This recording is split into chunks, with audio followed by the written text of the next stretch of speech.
네, 안녕하세요. 평생 중국과 함께 사는 길을 연구하는 한중 다문화 가정의 차코페페입니다. 날씨가 많이 더워지고 있습니다. 제가 지금 머물고 있는 칭다오라는 곳은요, 그래도 좀 시원한 편인데 그래도 덥습니다. 제 지금 가족분들이나 친구들, 서울에 계시는 분들하고 연락을 해보면 뭐 더워서 난리가 아니시더라고요. 모든 분들께서 굉장히 지금 날씨에 코로나에 고생들이 많으신 것 같습니다. 저희가 너무 우리 힘으로 어쩔 수 없는 거를 가지고 스트레스 받지는 마시고요, 일단 우리가 할 수 있는 그 범위 안에서 최대한 나름대로 좀 스트레스 줄이면서 그렇게 살았으면 하는 마음입니다. 근데 제가 이번에 새롭게 시작을 한 내용은요, 한국인이 중국을 알아가는 과정, 한국인이 중국을 알아가는 13단계의 과정에 대해서 한번 영상을 마련을 해보려고 합니다. 딱히 한국인이라고 하지 않아도 될 것 같아요. 제 생각에는 중국이라는 나라가 다른 나라하고 조금 다른 부분들이 있습니다. 이 부분은 이제 중국 사람들은 안 그렇다고 생각할 수가 있는데요, 마치 우리나라가 원래 5,000년 동안 중국 옆에 있으면서 중국과 관련된 게 굉장히 익숙해져 있다가 100년 전에 개항하고 열강들의 침입을 받고 이러면서 우리도 굉장히 서양 사람들이 그때 어색했었거든요. 마찬가지로 다시 이제 중국 것이 오려고 그러니 이제 굉장히 조금 이해하기 어려운 부분들이 있는 것 같습니다. 근데 제가 이제 저처럼 아예 한국과 중국 언저리에서 계속 살아가는 사람 입장에서 보면은요, 이게 어느 정도 좀 단계가 있습니다. 그래가지고 그거를 제가 한번 구분을 해봤더니 대략 13단계 정도로 구분이 되는 것 같아요. 이게요, 좀 제 솔직한 의견을 말씀드려 보면은요, 유독 특히 한국 사람의 경우에는요, 중국에 대해서 객관적으로 보기가 대단히 어렵습니다. 그거 좀 특이하죠. 바로 옆에 붙어 있는데도 불구하고요. 이렇게 생각하실 수도 있어요. 북한이 바로 한국 옆에 있는데 북한이 이 한국, 남한, 남조선이라고 하나요? 그 한국을 제대로 볼 수가 있는가요? 북한도 가까이 있다고 해서 그걸 잘 보는 건 아니거든요. 뭐 이렇게 생각하실 수 있어요. 북한이야 독재 정권이 사람들 시야를 다 가리고 있으니까 못 보는 거고, 한국을 그거하고 비교하는 게 말이 되느냐라고 생각하실 수 있는데요, 저는 뭐 말이 안 될 것도 없다는 생각이 듭니다. 왜냐면은요, 제가 봤을 때에 지금 한국은요, 중국과 관련된 어떤 색깔을 입혀가지고 그 관련된 내용을 보여드리고 있어요. 저는 이 부분에 대해서 거의 확신을 하고 있습니다. 많은 분들께서 거기에 대해서 이제 동의를 안 하실지도 모르겠어요. 한국은 언론의 자유가 있고 그 언론에서 분명히 공정하고 객관적인 기사만 내보낼 것이다 라는 식으로 생각하실 수도 있는데요, 저는 반대인 것 같습니다. 오히려 실제 모습을 보는 것을 방해하고 있는 측면도 상당히 커요. 물론 이제 언론 쪽에서 일하시는 분께서 보시면은 많이 좀 섭섭해 하시거나 반대 의견이 있으실 수 있는데, 일단 제가 느끼기에는 그렇습니다. 예를 하나 들어볼게요. 지금 이제 일본에서 도쿄 올림픽이 얼마 전에 시작을 했거든요. 근데 우리나라 MBC에서 그 다른 나라와 관련해가지고 굉장히 조금 상식적으로 이해하기 어려운 해당 국가를 굉장히 폄하하는 내용으로 국가를 소개하는 장면이 나왔어요. 그러면은 이런 것들을 가지고 해외 언론에서는 그 타겟이 MBC가 될까요? 아니면 한국의 언론이 될까요? 글쎄, 해외에 수많은 사람들이 사는데 한국의 MBC 문화방송을 얼마나 알지 모르겠습니다. 그냥 한국의 언론으로 나가는 겁니다. 자, 그런데 우리나라 언론에서는 이게 이제 보도가 되면 MBC에 초점을 맞춰요. 그래서 MBC가 이렇게 나쁜 짓을 했다 그러면서 우리하고는 거리를 두는 듯한, 자, 그렇기 때문에 굉장히 국제적인 감각이나 다른 사람들이 보는 거하고 좀 다른 측면으로 보게 한다는 거죠. 이런 사례들이 굉장히 많습니다. 엊그제도 지금 중국 그 하남성의 정조라는 곳에서 크게 홍수가 났죠. 그러면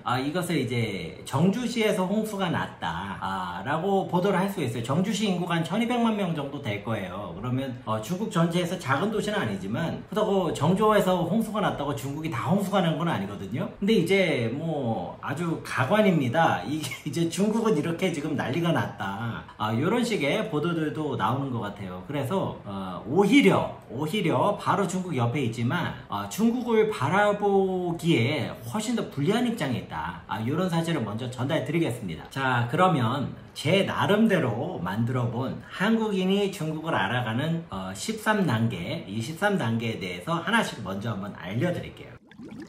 첫 번째 단계는요, 중국을 접할 일이 전혀 없는 환경에서 사시는 거예요. 뭐 사실상 좀 쉽지 않겠지만, 두 번째 단계는 한국에서 조금씩 중국을 접하기 시작합니다. 자, 그래서 저는 1단계, 2단계를 합쳐서 순수 단계다, 약간 이렇게 한번 이름을 붙여봤어요. 3단계부터가 재밌습니다. 3단계, 중국에 대한 주변의 인식에 영향을 받기 시작합니다. 근데 이 주변의 인식이라는 게 대부분 중국이 안 좋다, 이런 부정적인 인식이에요. 여하튼 영향을 받기 시작합니다. 자, 그 다음에 4단계, 중국과 관련한 내용을 적극적으로 부정하고 피하기 시작합니다. 자, 예를 들면 나한테 무슨 나쁜 일이 생겼다, 그러면 다 중국 때문에 발생한 것 같은 그런 느낌을 받기 시작해요. 자, 그 다음이 이제 5단계가 되겠습니다. 5단계는요, 중국 현지에 직접 가보게 됩니다. 요거는 조금 차이가 있습니다. 한국에서 중국에 대한 생각만 가지고 있는 거하고 중국 현지에 자기가 자기 몸을 가지고 실제로 와보는 거는 좀 차이가 있는데요. 이거를 제가 조금 면밀히 분석을 해볼 필요가 있는 게, 뭐 이따 강론에서 말씀을 드리겠지만, 중국에 잠깐 있다 가시는 거예요. 뭐 일주일도 넘지가 않거나 길어야 한 2주, 이 정도 기간은 그간 내가 중국에 대해서 생각했던 어떤 선입견들이 모두 사실이다, 이런 걸 강화하는 어떤 그런 소중하다고 해야 되나요? 그런 기회로 활용이 됩니다. 그래서 저는 이제 3단계에서 5단계까지를 합쳐서 이게 선입견 단계다, 이렇게 한번 이름을 붙여봤습니다. 자, 그러면 이제 6단계로 가볼게요. 6단계부터는 조금 이제 상황이 좀 달라집니다. 중국에서 3개월 이상 거주를 하면서요, 그간 내가 생각했던 중국이 실제로 존재하지 않는다는 것을 깨닫기 시작합니다. 자, 이게 6단계입니다. 6단계가 굉장히 중요합니다.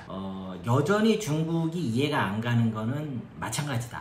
그런데 확실한 거 하나는, 내가 옛날에 생각했던 그거는 진짜 아니다, 그걸 알게 됩니다. 이게 이제 6단계고요. 7단계가 되면 어떤 일이 생기냐면요, 중국에서 나만의 생활 패턴을 만들어서요, 의식주를 해결해서 생활하기 시작합니다. 무슨 말이냐면, 중국에서 이제 생활이 가능한 상태가 되는 거예요. 요거는 조금 이제 차이를 둬야 되는 게, 뭐 주재원 가족분들이나 이러면은 남편이 중국말 다 하면 이제 그 아내와 아이들은 아버지한테 막 의지하고, 요거는 이제 생활이 혼자 해결된 건 아니죠. 그러니까 자기 혼자서 대화도 하고, 어려운 말 말고 그냥 생활 중국어 정도 하면서 그렇게 하는 거, 7단계라고 볼 수 있습니다. 자, 8단계는요, 한국에 있는 지인과 소통을 하면서 중국에 대한 자기의 경험과 그 다음에 인식을 공유를 하면서 좌절하는 단계입니다.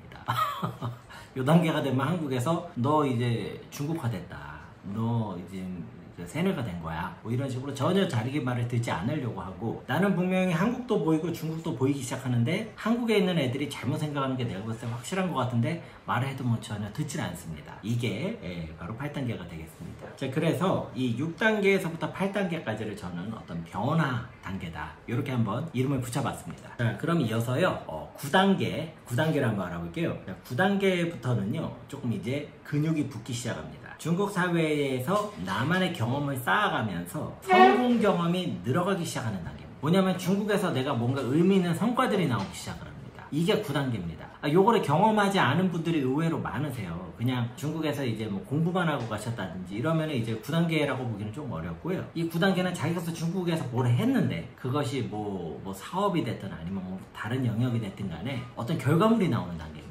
이거를 이제 9단계라고 할 수가 있겠습니다. 자, 그러면 10단계는 뭐냐? 저는 이 10단계가 굉장히 중요한 이제 분기점이라고 보는데요. 이거는 뭐냐? 중국 사람과 함께 살기 시작하는 단계입니다. 이 부분에 대해서 이제 조금 이제 여러 가지 의견들이 있으실 수가 있어요. 근데 저 같은 경우에는 이제 제 아내가 중국 사람인데, 제 아내하고 살기 전에도 저는 이제 제 한국에 있는 제가 살고 있던 그 사회에서 중국 전문가로서 어느 정도 인정을 받고 있었습니다. 그런데요, 제가 실제로 중국 사람하고 살기 시작한 이후에는 그 전에 보이지 않았던 어마어마하게 많은 내용들이 보이기 시작했어요. 그리고 이것은 실제로 중국 사람과 결혼을 한, 그리고 그래서 그 중에서도 중국에 대해 좀 더 많은 관심을 가지고 계시는 그런 전문가 집단 사이에서 모두 동의하시는 그런 내용입니다. 이것을 저는 이제 10단계라고 구분을 해봤고요. 자, 11단계는 뭐냐면요, 중국 사람의 관점으로 중국과 세계를 바라보기 시작하는 겁니다. 이것은 또 굉장히 의미가 있습니다. 아무래도 이제 한국 사람이 가지고 있는 그 사고방식과 그 체계가 있거든요. 근데 이거를 잠깐 내려놓고 중국 사람의 그것으로도 볼 수 있다는 거예요.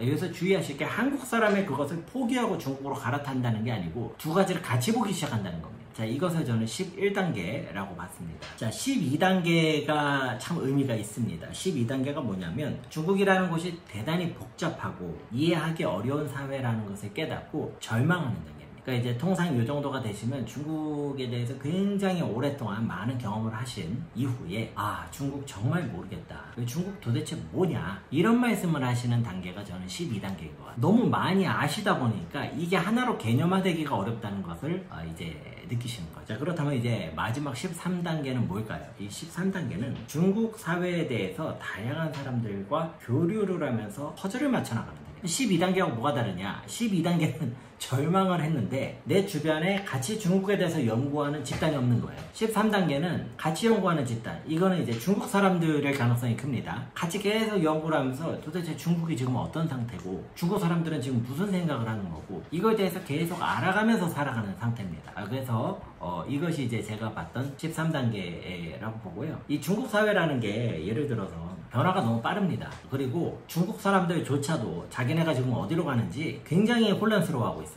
그래서 지금 현 시점에서 뭐 최고 수준의 중국 전문가가 있다. 자, 그분이 2년 뒤에 중국에 갑자기 타임머신을 타고 오시면 어떻게 될 것 같으세요? 제가 봤을 때는 그분 못 따라가십니다. 그거 바로 못 따라잡아요. 중국이 그렇게 빨리 갑니다. 그렇기 때문에 지금 중국 사회라는 것은 어떤 내가 뭐 자격증 따듯이 이만큼 공부하면 그게 중국이다, 이게 아니에요. 내가 알아가는 속도보다 중국이 변화하는 속도가 더 빠른 겁니다. 자, 그렇기 때문에 이 나라에 대해서 자기가 알고 있다라고 생각하기가 너무너무 어렵고 위험한 겁니다. 자, 그러면 제가 이제 한국인이 중국을 알아가는 13단계에 대해서 가볍게 한번 설명을 드려봤는데요. 다음 시간부터는 1단계부터 하나씩 구체적으로 말씀을 드려보도록 하겠습니다. 시청을 해주셔서 감사하고요. 계속 노력하는 차코페페가 되겠습니다. 감사합니다.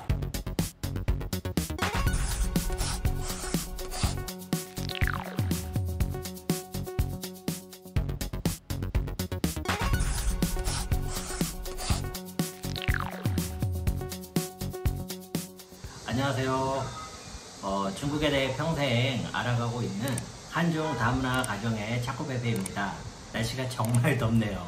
더운 가운데 여러분들 모두 건강 잘 유의하시기를 바랍니다. 지금 한국인이 중국에 대해서 알아가는 과정, 그 13단계로 나눠가지고 하나씩 살펴보는 시간을 가져보려고 합니다. 자, 오늘은 그 첫 번째 단계인 이 중국을 접할 일이 전혀 없는 그런 환경에서 사는 이 한국인의 모습에 대해서 한번 알아보려고 합니다.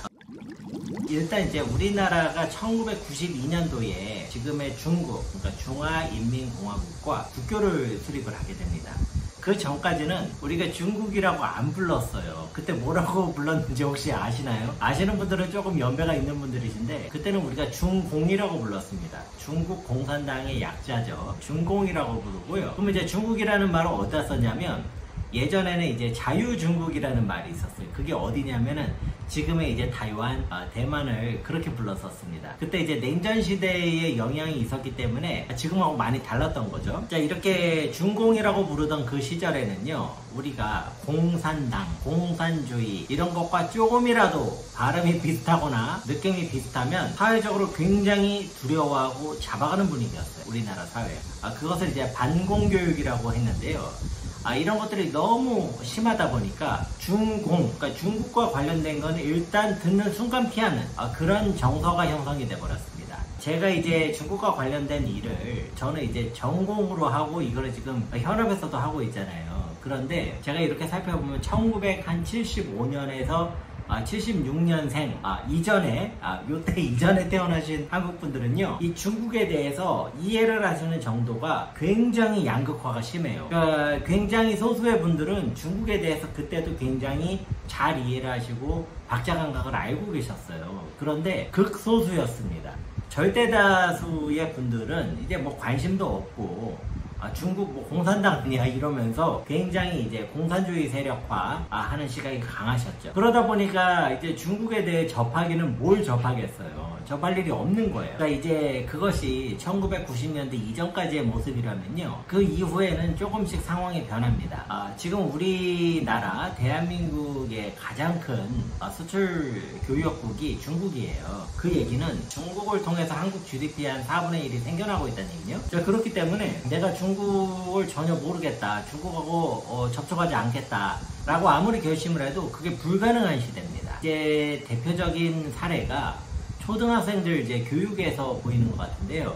요새 한국의 초등학생들은요, 진짜 웬만한 중국어 몇 마디나 하더라고요. 저 이제 어렸을 때 기억나는 게 88 올림픽 할 때 각 나라별로 안녕하세요 이거 저희가 외우는 게 그때 유행이었어. 그때 지금 생각하면 유치한데, 그때 이제 중국은 니하오마 이렇게 하니까 그거를 우리가 그거를 재밌게 한다고 니하마, 그래서 뭐 내가 하마라고 뭐 이런 그 유치한 그런 농담하고 옛날에 그랬었어요. 그런데 요새 애들은 그 수준이 아니에요. 막 성조까지 제대로 배워가지고 잘 하더라고요. 제 여동생이 한 명이 있습니다. 여동생인데 중국어가 아무 상관이 없는 사람이고 일본어도 조금 할 줄 압니다. 근데 그런 제 여동생조차 기본적인 중국어는 할 줄 알아요. 니하오 이거랑 그 다음에 니하오 这是我的名片 요거 교과서에서 나온 말, 이게 제 명함입니다. 명함도 없는데 그 말은 그거 하나 외워가지고 뭐 말 좀 기게 하고 싶으면 무조건 这是我的名片 뭐 그 얘기를 하더라고요. 아무튼 간에 조금 우스갯소리지만요, 중국어를 이제 모르는 사람이 없을 정도로 아주 기초적인 중국어는요, 그 정도로 지금 상황이 변해버렸습니다. 자, 그러다 보니까 중국을 전혀 접할 일이 없거나 전혀 알지 못한다, 이런 1단계는요 사실상 현실적으로 불가능합니다. 어떻게 해서든지 조금은 접하게 돼 있다. 그게 지금 한국의 모습이다. 이제 엄마 아빠들이 애들 교육할 때, 유치원 자녀, 초등학생 자녀 이렇게 교육할 때 보면은요, 그런 게 좀 느껴져요. 엄마 아빠도 중국에 대해서 잘은 모르는데 일단 중요는 한 것 같아요. 그러니까 중국어와 관련된 거를 가르치긴 하는데, 가르치면서도 엄마 아빠도 중국에 대해 모르니까 자꾸 오해하고 혐오감이 생기기도 하고 두렵기도 하고, 이게 지금 모습이 아닌가, 그런 생각을 해봅니다. 그럼 2단계로 한번 넘어가 볼게요. 2단계는 뭐냐면 이제 조금씩 중국을 접하기 시작하는 단계라고 할 수 있죠. 이것은 이제 우리나라의 한 30, 40대 이하로 나이층이 있으신 분들은요, 사실상 뭐 99.9% 다 해당되시는 일이 아닌가 싶어요. 요것은 이제 뭐 중국산 제품도 있고요, 아니면은 뭐 드라마, 영화, 심지어 뭐 중국 주식, 펀드 등등 여행 이런 걸로 해서 우리가 크고 작은 차이는 있지만 이제 중국하고 다 접촉은 하기 시작하는 겁니다. 자, 그래서 각자의 방식과 경험에 근거해서 이미지화되고 경험화되기 시작합니다. 자제각각으로 생겨나는 겁니다. 이 과정에서 당연히 그 경험이 상처로 남는 분들도 계시는 거예요. 자, 제 예를 한번 들어볼게요. 제가 어렸을 때 그 대만에서 굉장히 유행했던 그 TV 드라마가 있었어요. 그 판관 포청천이라고 바오칭티엔 그 있거든요. 그 유명한 노래도 이제 카이펑교 그 바오칭티엔 대면우스 뭐 이런 거 있어요. 우리 딱 들으면 노래방 가도 한국에 저기 나옵니다. 근데 이 포청천 보면은 이제 거기에 그 전조라고 무술 잘하는 사람이 막 날아다니고 막 포청천 여기서 레이저 나가고 막 이러니까 우리는 와, 좀 신기하다. 맨날 뭐 일본산 뭐 후레쉬맨 이런 거 보다가 이것도 날아다니고 멋있다, 그런 거 보다가 이제 중국 영화들이 홍콩에서 나오면서 뭐 동방불패, 황비용 이런 것들이 나오기 시작. 그러니까 막 전부 다 막 걸어다니는 사람이 다 날아다니고 막, 그러니까 야, 이 중국 사람들은 날아다니는가 보다, 이런 이미지가 생기더라는 겁니다. 제가 지금 중국 현지에 사는데 중국에 사는 많은 중국 사람들이 한국 드라마를 보면서 한국을 생각을 하는 거예요. 거기에 뭡니까? 다리도 길고 막 잘생기고 막 돈 많은 재벌집이고, 이러다가 갑자기 제가 와가지고 나도 한국 사람이다, 그러니까 넌 한국 사람일 리가 없는데 뭐 이런 상황이 생기는 거예요.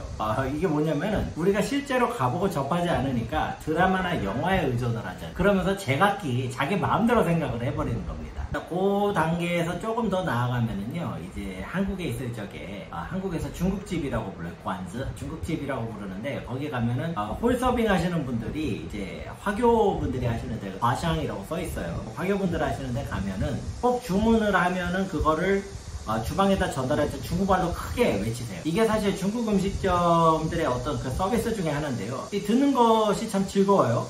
저는 일단 그러더라고요. 그래서 이제 화교들은 짜장면을 자장면이라고 하는 거예요. 장면이라고 그러더라고요. 그래서 예를 들어서 제가 짜장면 2개 주세요. 그러면 장면이가 뭐 큰 소리로 막 장면이 안 가 뭐 이런 식으로 큰 소리를 부르면은 주방에서 뭐 이러고 이러는 거예요. 호응을 해주고 그러면 우리는 들으면서 우리가 제대로 왔구나 뭐 이런 생각을 하는 거죠. 자, 이런 것도 경험이라면 경험입니다. 이런 것들을 가지고서 그래 내가 중국에 대해서 좀 경험을 했구나 이렇게 조금씩 한국 국내에서 느꼈던 거죠. 자, 한편으로는 중국에 직접 가지 않는데 이제 중국과 관련해서 상처를 입으신 분이 계십니다. 대표적인 게 저희 아버지세요. 2000년대 중국이 뜬다고 해서 중국 펀드에 아마 투자를 하셨던 모양이에요. 그런데 이제 결과가 영 신통치 않다 보니까 그 이후로 중국도 싫어하시고 펀드도 싫어하시는 이런 아주 가슴 아픈 그런 일도 또 있습니다. 이런 것도 일단 어떤 그 중국에 대해서 접촉을 해가는 그런 과정이라고 할 수가 있겠죠.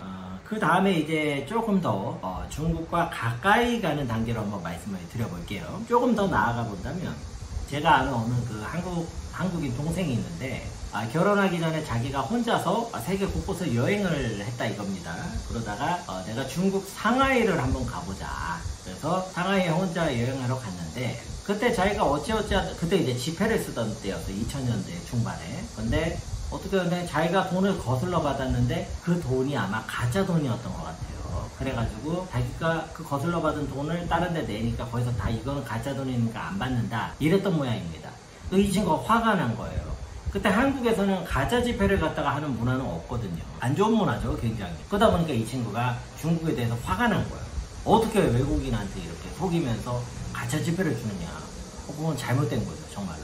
이 친구가 자기도 복수를 해야겠다는 생각에 택시를 타고 이제 아마 50위안짜리 지폐였던 것 같은데 가짜가 그거를 갖다가 이제 택시기사한테 돈을 내면서 자기가 자연스럽게 줬는데 택시기사가 그걸 받고 바로 알아보더니 자기한테 막 심한 알아들을 수 없는 욕설을 하더라는 겁니다. 이 친구가 이제 그래서 상처를 받은 거예요. 그래가지고 상하이 여행하는 내내 이 상하이고 뭐고 필요 없고 중국이라는 나라는 참 난 싫다 이런 이제 이미지가 생기는 거죠.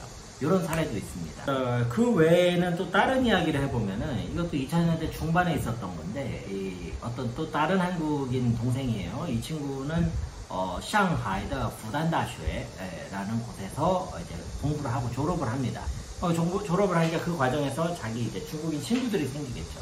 그 친구 중에 하나가 고향이 절강성의 어디 뭐 작은 도시인가 봐요. 그래서 방학 때 우리 집에 꼭 놀러 와라. 이 친구가 진짜로 한번 놀러가 봤답니다. 그러니까 약간 조금 시골특이한 곳이었대요. 아주 한 이틀 정도 거기 머물고 굉장히 이제 다양한 체험도 하고 그러다가 마지막에 가는데 이 친구가 그 친구네 집이 대가족이었던 모양이에요. 할머니, 할아버지 다 같이 살았나봐요. 이제 떠나기 전에 한번 사진 한번 찍자. 자기가 디카를 꺼냈대요. 그래서 다 같이 사진이나 한번 찍자고 자기는 뭐 이러면서 하나 찍으려고 그랬겠죠. 난리가 나. 그 집이 사진을 찍어야 되니까 다 몇 시까지 내려와라. 그래가지고 막 우당탕탕 하더니 아들 막 정장 빼입고 막 그 집에서 그러더니 갑자기 이게 무슨 결혼식 우리 뒤에 뭐 이렇게 다 같이 친척들 찍는 그런 분위기가 형성이 된 거예요. 이 친구 놀래가지고 나는 그런 의도는 아니었는데 그래서 너무 미안하고 또 한편으로는 사람들이 참 순박하다 이런 느끼면서 사진을 아주 정식으로 자기가 하나를 찍었다 뭐 이런 체험을 하는 사람도 있었어요. 그 다음에 제 친구 중에 한 명은 아마 2000년 정도였던 것 같습니다. 흑룡강성에 이 무단장이라는 데가 있어요. 거기서 자기가 이제 홈스테이를 하는데 그 집주인 한족 아저씨께서 우창담이라고 그때는 이제 우창담이가 진짜 우창담이 얼마 없었거든요. 지금은 전부 다 우창담이라고 하는데 이게 옛날에 중국 그 청나라 황제가 먹던 그 쌀인 겁니다. 우리나라 2000쌀보다 더 좋은 쌀을 먹은 거예요. 어떻게 이렇게 밥이 맛있냐. 그 아저씨가 기분이 좋아서 그 지아오즈 그 중국 그 만두 교자 그거를 만드는데 너무 맛있으니까 아저씨가 여기서 맛있냐 맛있다 더 먹어라 맛있냐 맛있다 더 먹어. 중국에서는 맛있다 하우츠 나니 또 츠디알 그냥 이게 그냥 의뢰하는 말이에요. 근데 얘는 이제 또치라고 그러니까 더 먹으라는 줄 알고 또 막 먹다가 얘가 체해가지고 막 병원에 실려가고 뭐 별별 일들이 다 있었어요. 자, 그래서 여러분이 한국 사람들이 중국하고 접하면서 크고 작은 체험이 얼마나 많았겠습니까? 그 안에는 분명히 좋은 체험도 있을 거고 기억하기 싫은 안 좋은 체험도 있겠죠. 근데 이런 것들이 이제 조금씩 늘어나는 단계가 있더라고요. 이것이 바로 2단계. 이 체험이 어떤 체험인지 내가 지금 정확하게 정의는 못하겠는데 여하튼 나에게 어떤 느낌으로 남는 거예요. 이건 1단계하고는 명확하게 구분이 되는 2단계라고 할 수가 있겠습니다. 자, 그러면 3단계로 한번 넘어가 볼게요. 3단계는 뭐냐면 중국에 대한 주변 인식의 영향을 받기 시작한다. 참고로 중국이 나쁘다는 인식이 한 90% 이상인 것 같습니다. 제 느낌에. 자, 보면은 이제 살아가면서 2단계를 지났잖아요. 그러니까 나도 내 나름대로 중국에 대해서 뭔가가 있어요, 느낌이. 이게 뭔지는 모르겠는데 여하튼 있긴 있어요. 그 상황에서 주변에서 뭐라고 얘기를 하죠. 중국 때문에 뭐 이렇다, 중국이 이렇다, 이런 식의 얘기를 하는데 그 말하는 사람들도 사실 중국에 대해서 잘 알기는 어렵고 중국 자체가 굉장히 이해하기가 좀 어렵거든요. 그러다 보니까 대부분 주변에서 하는 얘기가 이제 뒷담화류가 많아요. 그래서 불평불만이 참 많습니다. 중국 때문에 뭐가 이렇다, 중국이 이래서 또 이렇게 됐다, 뭐 이런 게 많아요. 아니면 뭐 정부 때문에 이렇다, 뭐 다 기본 맥락은 똑같아요. 그런데 이제 그런 식인데 이게 구조적으로 중국에 대해서 좀 좋은 얘기를 듣기는 어렵고 중국을 그냥 돈만 많은 북한이다, 아니면 굉장히 무질서하고 이기적인 사람들이 사는 곳이다, 뭐 이런 식으로 실제 중국의 모습과 무관하게 뭔가 이미지들이 막 생겨나요. 그러면서 자기 주장에 힘을 실는 대로 이게 이제 활용이 됩니다. 제가 이제 조금 기억이 났던 게 2000년대 이제 2010년이 조금 안 됐을까요? 그때 이제 제가 직장 생활을 하고 있는데 중국에서 주전을 하다가 이제 귀임을 하시는 분들이 있잖아요. 이분들이 전화를 받는데 중국에서 이제 전화하는 습관이 조금 있어서 그런지 목소리가 조금 크세요. 그러면 사무실에 이분이 하는 중국어가 너무 크게 들리는 거예요. 근데 이제 중국어 하시는 분들은 알겠지만 이 중국어가 내가 좀 더 크게 말하면 중국어를 잘하는 것 같은 이런 느낌이 들 때가 있고요. 내가 뭘 좀 주도하고 있다 이런 게 있으니까 이분은 한국 사람들 그 사무실에서 막 크게 얘기를 하니까 뒤에서 쑥덕거리는 거예요. 나중에 참다 어떤 비서 한 분이 저한테 그러더라고요. 도대체 왜 중국에만 갔다 오면 사람들이 저렇게 목소리가 커지는지 모르겠다. 시끄러워서 일을 못하겠다. 요것도 이제 인식이 이제 하나가 들어오는 거죠. 자, 요런 식으로 중국이 뭐 어떻다, 중국이 이런 곳이다 라는 식으로 이제 딱 정리를 해서 말하면 그것을 받아들이는 단계가 3단계라고 할 수가 있는데 이 3단계는 대부분 중국에 대해서 안 좋은 내용들이 많이 갑니다. 그렇기 때문에 혹시 3단계를 지나고 계시는 분이라면 그런 필터링에 대한 생각을 좀 하고 계십니다. 제가 주변에서 많이 보는 경우는 좀 어떤 회사에서 이제 중국 브런치를 만들었어요. 근데 이 중국 사업이 잘 될 때는 그걸 다 자기 공이라고 얘기를 하세요. 중국 협력사나 여기를 이렇게 도와줬다 이런 말보다. 그러다가 이제 사업이 잘 안 된다 그러면 중국 사회가 이렇고 중국 사람이 뭐 사기를 치고 이런 식으로 설명을 하시는 분들도 제법 되시더라. 그래서 이 문제가 그렇게 단순하지가 않습니다. 여러분이 이제 3단계가 들어가면은 주변에서 중국은 이런 곳이야 라는 식의 어떤 압력이랄까요? 어떤 그 내용이 전달이 되기 시작하는데요. 그때에 만약에 지금 그 단계에 계시다면 꼭 하나 명심을 하셨으면 좋은 게 있어요. 중국을 비판하거나 까면서 이익을 받는 사람들이 있습니다. 그거를 꼭 명심. 그 사람들은 중국이 나쁘다고 얘기를 하는 게 자기한테 이익이 되는 경우가 있어요. 대표적인 게 이제 미국입니다. 미국은 지금 중국을 갖다가 미국이 가지고 있는 파워 중에 이제 소프트 파워가 굉장히 있어요. 문화 관련된 거고 미국이 하면은 다 뭐 좋아 보여요. 그런 거를 이제 소프트 파워라고 하거든요. 그 소프트 파워를 가지고 중국을 굉장히 믿기 어렵고 그 다음에 상종하기 어려운 그런 나라로 만들고 싶어 해요. 그 사람들은 그렇게 하고 싶어 하고 그래도 능력이 있습니다. 그거를 우리가 무비판적으로 받아들이면 일단 우리가 좀 객관적인 시각을 잃어버릴 수는 있다. 여기까지만 생각을 해주셔도 좋을 것 같습니다. 자, 그래서 오늘은 한국인이 중국을 알아가는 과정 13가지 단계 중에서 1단계, 2단계, 3단계를 한번 살펴봤습니다. 만일 여러분들께서 지금 중국을 알아가시는 단계이고 특히 이제 1, 2, 3단계 중에 한 단계에 속하신다면 이 영상을 통해서 여러분들께서 보고 계시는 어떤 중국에 대한 것들이 조금 더 입체적이고 풍성해지는 그런 계기가 되었으면 하는 바람입니다. 시청을 해주셔서 대단히 감사합니다.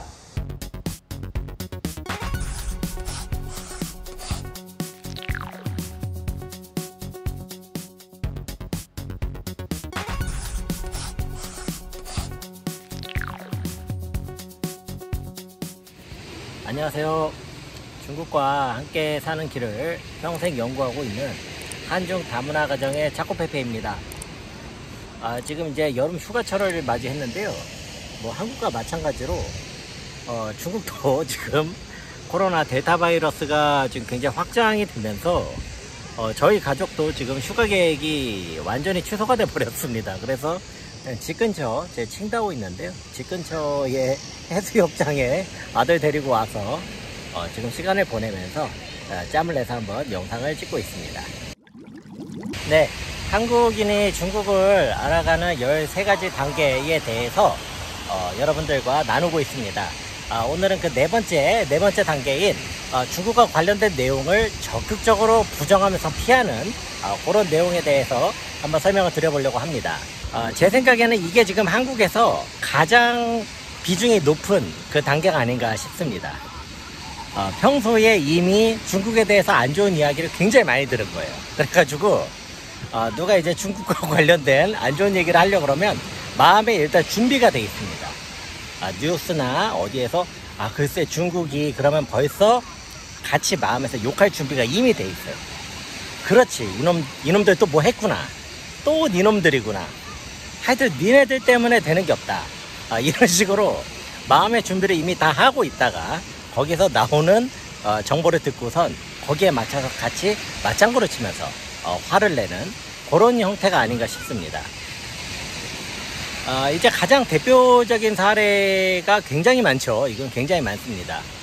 예를 들어 가지고 예전에 뭐 중국에서 방탄소년단을 뭐 욕을 했다, 그래서 뭐 전 세계의 아미들이 뭐 참지 않을 것이다, 뭐 굉장히 큰 게 있는데, 정작 한국에서 그게 시끌벅적할 당시에 중국에서는 아무도 거기에 별로 신경을 안 쓰고 있었어요. 그냥 이제 굉장히 일부 중국 사람들이 관심을 갖고 얘기를 하면 그것을 이제 전체 중국 사람들이 얘기한 것처럼 그런 패턴이 있습니다. 또 예전에 중국 사람들이 무슨 뭐 햄이었나 치즈였나를 갑자기 먹으면서 전 세계에 뭐 햄 가격이 폭등을 했다는 등 뭐 이런 식의 보도들도 심심치 않게 나오는데요. 모두 다 사실이 아닌 걸로 판명이 났습니다. 문제는요, 그것이 이제 사실이든 아니든 그런 것을 듣지를 않고 그 이미지만 가져가는 거죠. 이런 사례들이 상당히 많습니다. 그리고 우리나라 언론에서 중국과 관련된 자극적인 내용들을, 이건 제 추정인데, 이렇게 쌓아놓고 있는 것 같아요. 쌓아놓고 있다가 뭐가 조금 이제 클릭률이 필요하다, 그때씩 하나씩 꺼내가지고 보도를 하고 있지 않은가, 이런 의심이 들 정도로 굉장히 심각합니다. 자, 그래서 제가 봤을 때 이 4단계에 계신 분들이 굉장히 상태가 심각합니다. 이거는 이제 제 지인 중에도 이런 분들이 많으시고, 이 얘기가 나오면 저하고 이제 싸우기도 하세요. 그래가지고 저도 굉장히 이제 민망한 그런 상황입니다. 일단은 이 4단계에 계신 분들은요, 특별한 어떤 노력이나 계기가 있지 않으면 거의 빠져나오지를 못하십니다. 항상 그 모드로 계세요, 그냥. 그리고 중국은 이제 세계의 악이고, 그 다음에 내가 겪고 있는 문제의 대부분이 중국 때문에 발생을 한 거고, 참고로 중국에서는 이 한국에 많은 사람들이 그거 생각하는 줄을 꿈에도 몰라요. 중국 사람들은 그런 일이 있는지도 모릅니다. 그냥 굉장히 그들만의 리그를 가고 있는데 또 그렇다고 생각을 못 하시는 거죠. 그러니까 이 4단계의 눈으로 중국을 보는 분들이 굉장히 많다.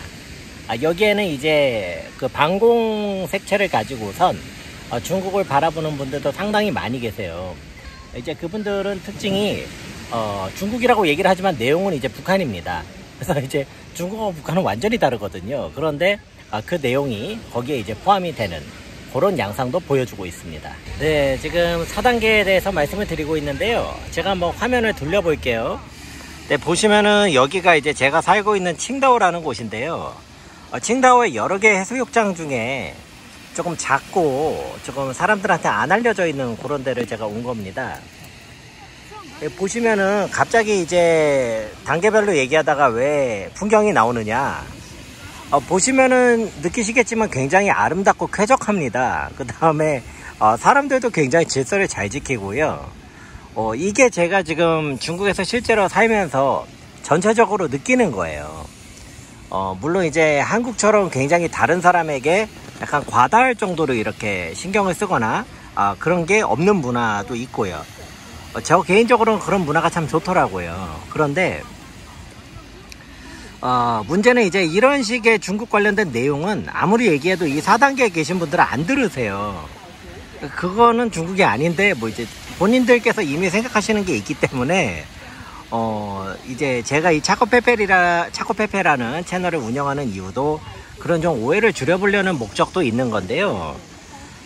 4단계 계신 분들의 특징은 일단 생각이 잘 안 바뀌세요.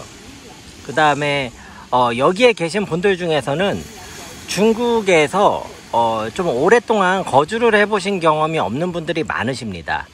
그렇기 때문에 이제 한국에서 중국을 비판하시는 분들 중에 중국에서 오래 살다 오셔서 비판하는 분도 계세요. 그분들은 4단계라고 보기가 어렵습니다. 예, 그래서 좀 이제 13단계 중에 4단계를 좀 이런 식으로 마무리를 해보려고 합니다. 네. 그러면 이어서 5단계를 한번 말씀해 드려볼게요. 5단계는요. 4단계에 있던 사람이 실제로 중국에 오는 단계라고 할 수 있습니다.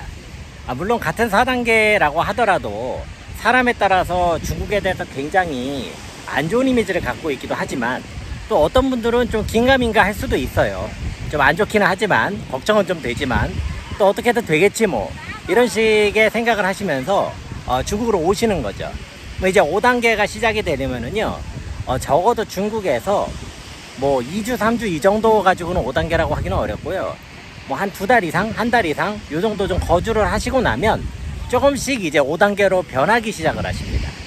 자, 5단계에서부터는요 제가 보기에는요 옆에서 제가 쭉 보니까 변화가 시작되는 단계입니다. 그렇기 때문에 이제 5단계 정도에 도착을 하시면 일단은 조금 의아해 하세요. 처음엔 의아해 하지만 한편으로는 전반적으로는 공포심, 그 다음에 경계심 이런 것들이 훨씬 강하시죠. 그래서 중국에 계시면서도 뭐 바로 앞에 있는 슈퍼마켓을 간다든지 아니면은 무슨 뭐 고기를 사러 간다든지 할 때도 굉장히 이 조심스러운 마음으로 굉장히 이제 보수적인 마음으로 그렇게 갔다 오시곤 합니다. 네, 이 5단계에 계시는 분들의 특징이 있어요. 그 특징을 제가 봤을 때 뭐라고 말씀드릴 수 있냐면 조심스러움입니다. 일단 내가 잘 알지는 못하지만 뭔가 안 좋은 이미지를 가지고 있던 중국에 온 거잖아요. 그러니까 이제 굉장히 조심스러움을 가지고선 중국에서 생활을 하시기 시작하는 거죠. 그러니까 굉장히 어처구니 없을 정도로 간단한 일 하나를 할 때도 굉장히 조심스럽게 마치 이제 7, 80년대 학생운동 하시던 분들이 무슨 이제 군부 독재의 탄압을 피하시거나 아니면은 이제 무슨 뭐 방공 관련된 무슨 간첩이 옆에 있다고 생각을 하신다든지 뭐 이런 마음 자세라고 하면 좀 과장일까요? 아무튼 굉장히 조심스럽게 행동을 하세요. 그 사람은 지금 중국에 계시는 거고 머릿속에는 내가 한국에서 이때까지 들었던 중국과 관련된 것들이 머릿속에 대부분입니다. 이 상태가 이제 5단계라고 할 수가 있는데요. 다시 말씀드리지만 여기서부터 변화가 시작된다고 할 수가 있겠습니다. 자, 그러면요 5단계에 이어서 이제 6단계로 한번 가보겠습니다. 전체 이제 13단계 중에 거의 중반까지 오는 거예요. 6단계가 되시면 이제 5단계하고 뭐가 달라지냐면요 조심스러움이 조금씩 사라지세요. 그러면서 괜찮은데? 라는 게 이제 생기시는 겁니다. 저는 이제 요거를 6단계라고 봅니다. 조금 예외적인 게 이제 학생 때 젊었을 때죠. 좀 젊었을 때에 중국에 바로 와서 5단계, 6단계를 거치시는 분들은요 뭐 이런 구분이 있었나 싶을 정도로 자연스럽게 훅 지나가세요. 그만큼 이제 사람이 젊을수록 어떤 선입관 같은 것이 없는 거죠. 근데 약간 이제 조금 사회생활을 하셨거나 여러 가지 이제 경험을 하셨거나 견문이 있으신 분들은 굉장히 경계심을 가지시는 4단계, 5단계를 지나서 이제 6단계까지 오시는 겁니다. 6단계를 가장 큰 특징 하나가 뭐냐면 다른 건 모르겠는데 내가 한국에서 4단계, 3단계, 4단계 거치면서 내가 들어왔던 중국이라는 거는 진짜로 허구구나. 이거를 확실하게 하십니다. 이게 6단계 특징입니다. 6단계 계신 분은 중국 내가 완전 잘못 알고 있었네.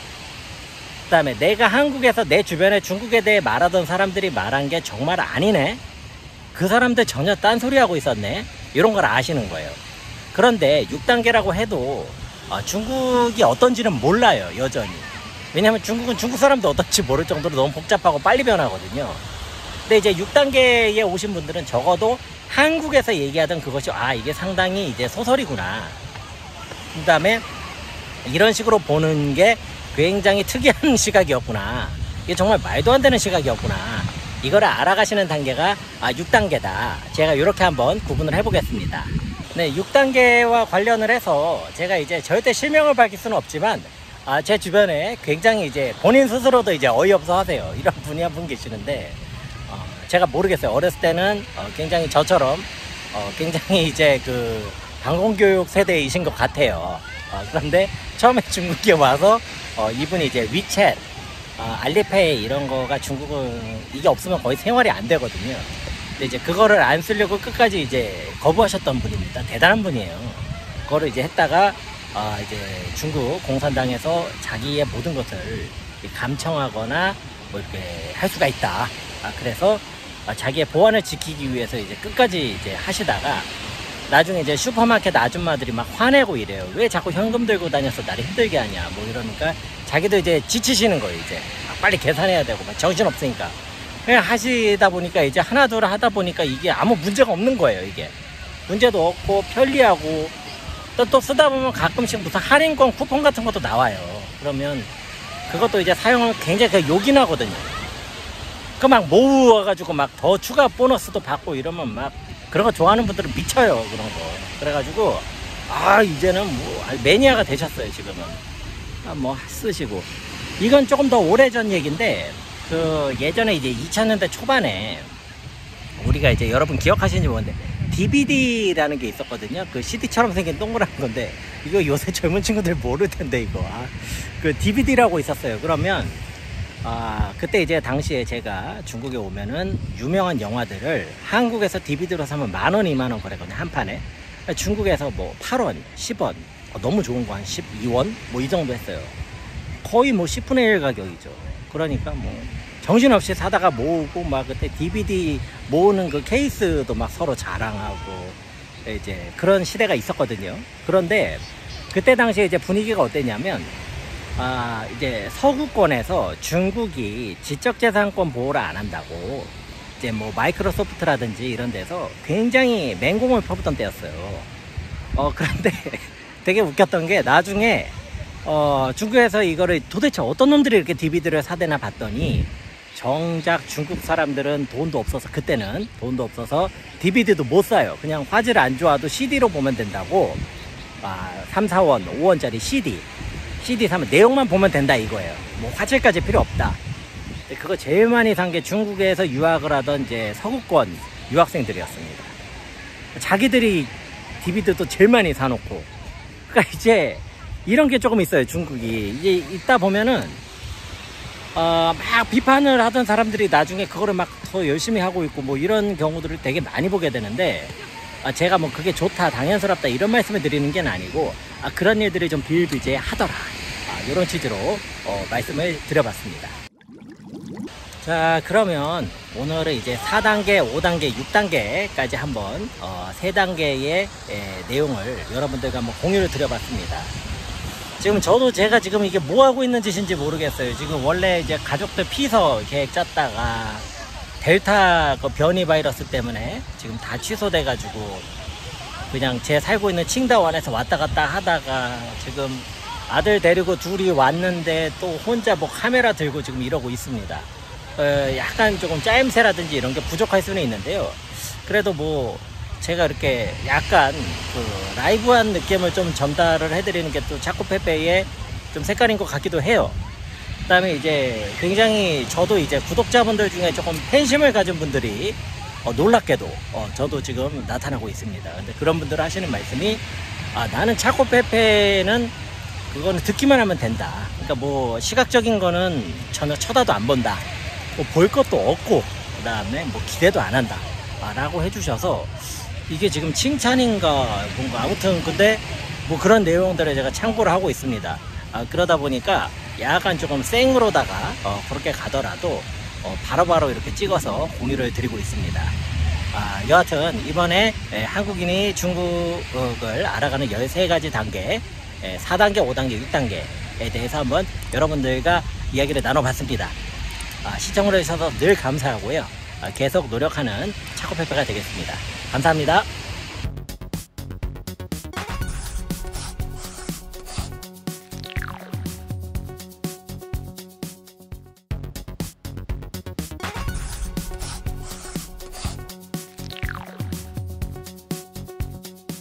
안녕하세요. 중국과 함께 사는 길을 평생 연구하고 있는 한중 다문화 가정의 차코페페입니다. 한국인이 중국을 알아가는 단계를 13가지로 나눠서 한번 알아보고 있습니다. 순수하게 제 개인적인 어떤 그 주관적인 관점이니까요. 단순하게 참고하시는 정도로만 들어주시면 되겠습니다. 네, 그러면 오늘 그 네 번째 시간을 가져보겠고요. 7단계를 한번 알아보도록 하겠습니다. 제가 정의하는 7단계는요, 중국에서 나만의 생활 패턴을 만들어내서 의식주를 기본적으로 큰 문제 없이 해결해내는 단계입니다. 이른바 생활이 가능한 수준이다. 이렇게 얘기를 할 수도 있을 것 같습니다. 자, 6단계까지는 그래도 약간 긴가민가 하면서 잘은 모르겠다 하지만 내가 기존에 알던 건 아닌 것 같은데 약간 이런 식의 어떤 왔다리 갔다리 하는 그런 모습을 보인다면은요, 7단계에 도달을 하시면은요, 상당히 중심을 딱 잡고 이제 중국에서 생활을 하시게 되는 거죠. 사실 여기까지만 오셔도요, 굉장히 많은 한국분들이 중국에 아예 안 와보셨거나 아니면 오셨다고 해도 잠시 단기간 여행만 하고 가셨다든지 뭐 이 정도의 경험만 가지고 계시기 때문에 그런 것과 비교하면 굉장히 차이가 큰 겁니다. 7단계만 돼도 그렇다는 거죠. 심지어 우리가 이제 20년 가까이 영어를 배우지만 실제 미국에다가 우리를 떨어뜨려 놓으면은 우리가 뭐 얼마나 말을 하면서 거기서 살 수 있을지를 모르겠어요. 말만 한다고 되겠습니까? 미국에 가서 미국의 뭐 팀 문화라든지 아니면 미국 사람들이 인사하는 스타일이나 뭐 이렇게 대중교통을 이용하는 방식이나 이런 것들을 다 알아야지 우리가 살 거잖아요. 마찬가지로 중국에서도 그 정도까지 오시면 제가 봤을 때는 7단계에 도달을 했다. 저는 이렇게 봅니다. 자, 이 단계를 하시면은요, 기본적인 수준의 중국어를 구사하기 시작하세요. 이거는 중국어가 필수적일 수밖에 없는 게, 중국에서 사신다는 얘기는 중국 사람들하고 기본적인 의사소통을 하신다는 거거든요. 뭐 슈퍼에 가가지고 계산을 한다든지 뭐 지하철을 타신다든지 아니면 길가에 가다가 비켜달라고 한다든지 뭐 다양한 상황들이 일어나게 되는데, 그때 필요한 말들을 하실 수가 있어야 되는 거죠. 그러다 보니까 어느 정도 중국어가 생활 속에서 가능하신 겁니다. 이런 것들을 이제 서바이벌 중국어라고 하기도 합니다. 기본적인 생활은 가능하게 하는 수준의 중국어라는 의미가 되겠죠. 자, 그러면 굉장히 많은 분들이 중국에서 이 7단계에 도달하시면요, 알 수 없는 자신감, 그 다음에 묘한 쾌감, 이런 것들을 느끼기 시작하세요. 즉, 그 이유가 뭘까요? 자, 우리가 굉장히 오랫동안 외국어로는 영어를 배워왔습니다. 뭐 영어가 90% 이상인 것 같아요. 그런데 내가 영어로도 영어권 국가에 가가지고 그런 경험을 해본 적이 별로 없는데, 중국이라는 곳에 와서 중국어 별로 배우지도 않았더니 중국어를 가지고 이게 통하는 거예요. 그래서 자기가 원하는 대로 상대방이 반응이 오는 겁니다. 중국 사람들이. 자, 그 경험 자체가 한국 사람들한테는 굉장히 특이한 경험인 거죠. 자, 그러면 중국 사람은 안 그러느냐? 중국 사람은 상대적으로 이런 것이 어렸을 때부터 훈련이 많이 돼 있습니다. 왜냐하면 일단 자기가 집에서 쓰는 말하고, 그 다음에 학교 같은 데 가서 쓰는 말하고, 그 다음에 멀리 타 지역에 가가지고 쓰는 말이 조금씩 다 달라요. 그리고 문화도 많이 다릅니다. 그러니까 중국 사람들은 이런 것들을 어렸을 때부터 겪다 보니까 이런 어떤 그 굉장히 커다란 교류에 대해서 상대적으로 우리보다는 조금 더 익숙한 것 같습니다. 하지만 한국 사람들은 이런 식으로 다른 언어를 통해 가지고 살았던 게 그렇게 많지가 않거든요. 그러다 보니까 7단계에 도달하면 굉장히 자신감도 생기고 뭐 쾌감도 생기고 이러시는 경우를 많이 봤습니다. 자, 그렇기 때문에 7단계에 되시면은요, 중국에서 생활이 굉장히 재밌어지기 시작하고, 평소에 가보지 않았던 식당을 가보신다든지 아니면 메뉴판에 저 요리는 뭐였을까, 그 요리를 막 읽으면서 주문을 하는 하는 자기 자신을 막 발견하고, 또 얘기를 하면은 직원이 또 알아듣고 그걸 가져오고, 뭐라고 막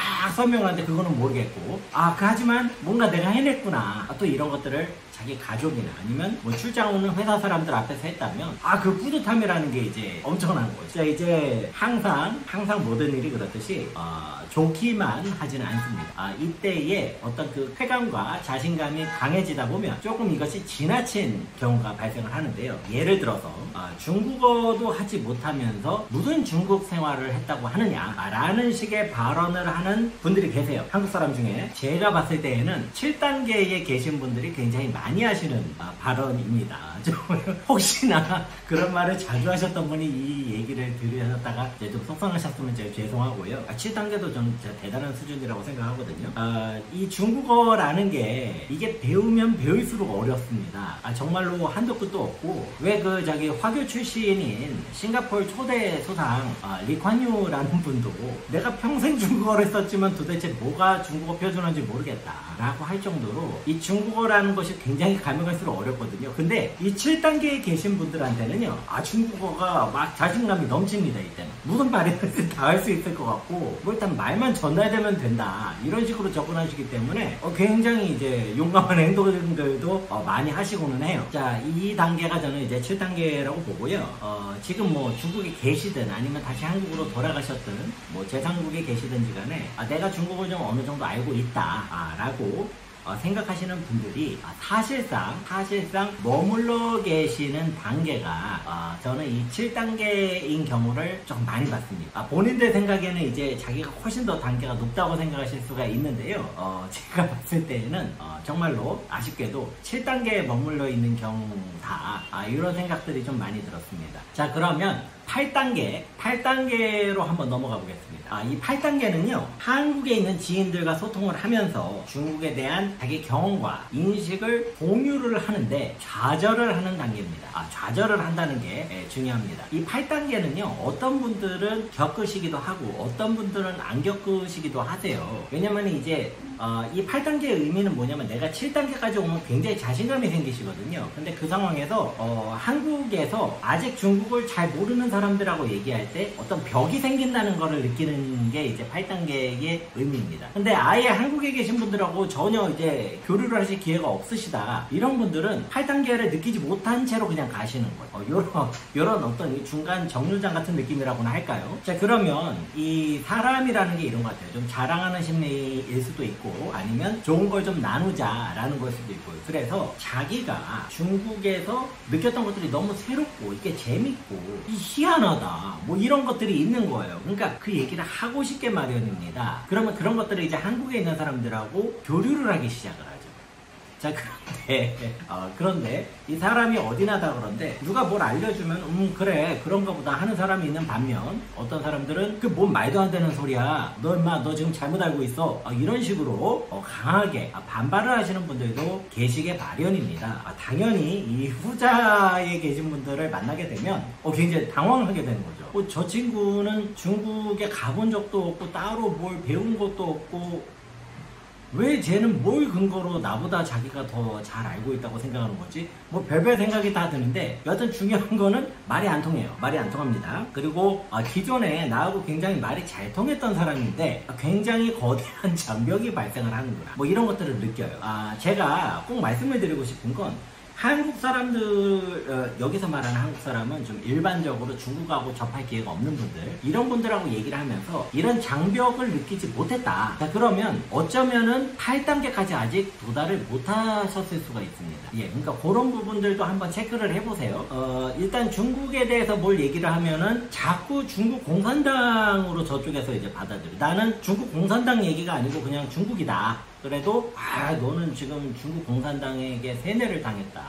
너는 지금 중국 공산당이 무슨 실시하는 무슨 교육을 받은 것 같다. 이런 식으로 이제 일단 나가는 거예요. 그래서 굉장히 이제 얘기가 이런 얘기가 아닌데 뭐 이러면서 이제 막 당황하고 이런 게 8단계의 좀 내용이 포함이 되어 있습니다. 그렇기 때문에 절대 다수의 이 8단계에 도달하셨던 절대 다수의 이 한국 분들은요, 제가 이렇게 보니까 아예 얘기를 안 하세요. 그냥 해봤자 해봤자 입만 아프고 어차피 말해봤자 내가 너랑 지금 뭐 이렇게 논쟁하고 에너지도 아까우니까 그냥 너는 너 생각하는 거 계속 해라. 이런 경우가 제가 봤을 때 한 90% 이상이세요. 사실 저도 그렇게 살아왔었고요. 근데 제가 왜 구태여 이런 유튜브를 만들어가지고 이걸 하느냐, 그거는 제가 그 관련된 영상을 옛날에 만들어가지고 한번 공유를 드린 적이 있습니다. 저희가 기술력이 되면은 뭐 이런 하단에다가 그 영상을 연결할 수 있도록 그렇게 한번 해보겠습니다. 기술력이 안 되면 이게 또 안 될 수가 있어요. 저희는 기술력이 매우 낮기 때문에 수준이, 그건 저희가 해보고 여러분들께서 보시는 영상에서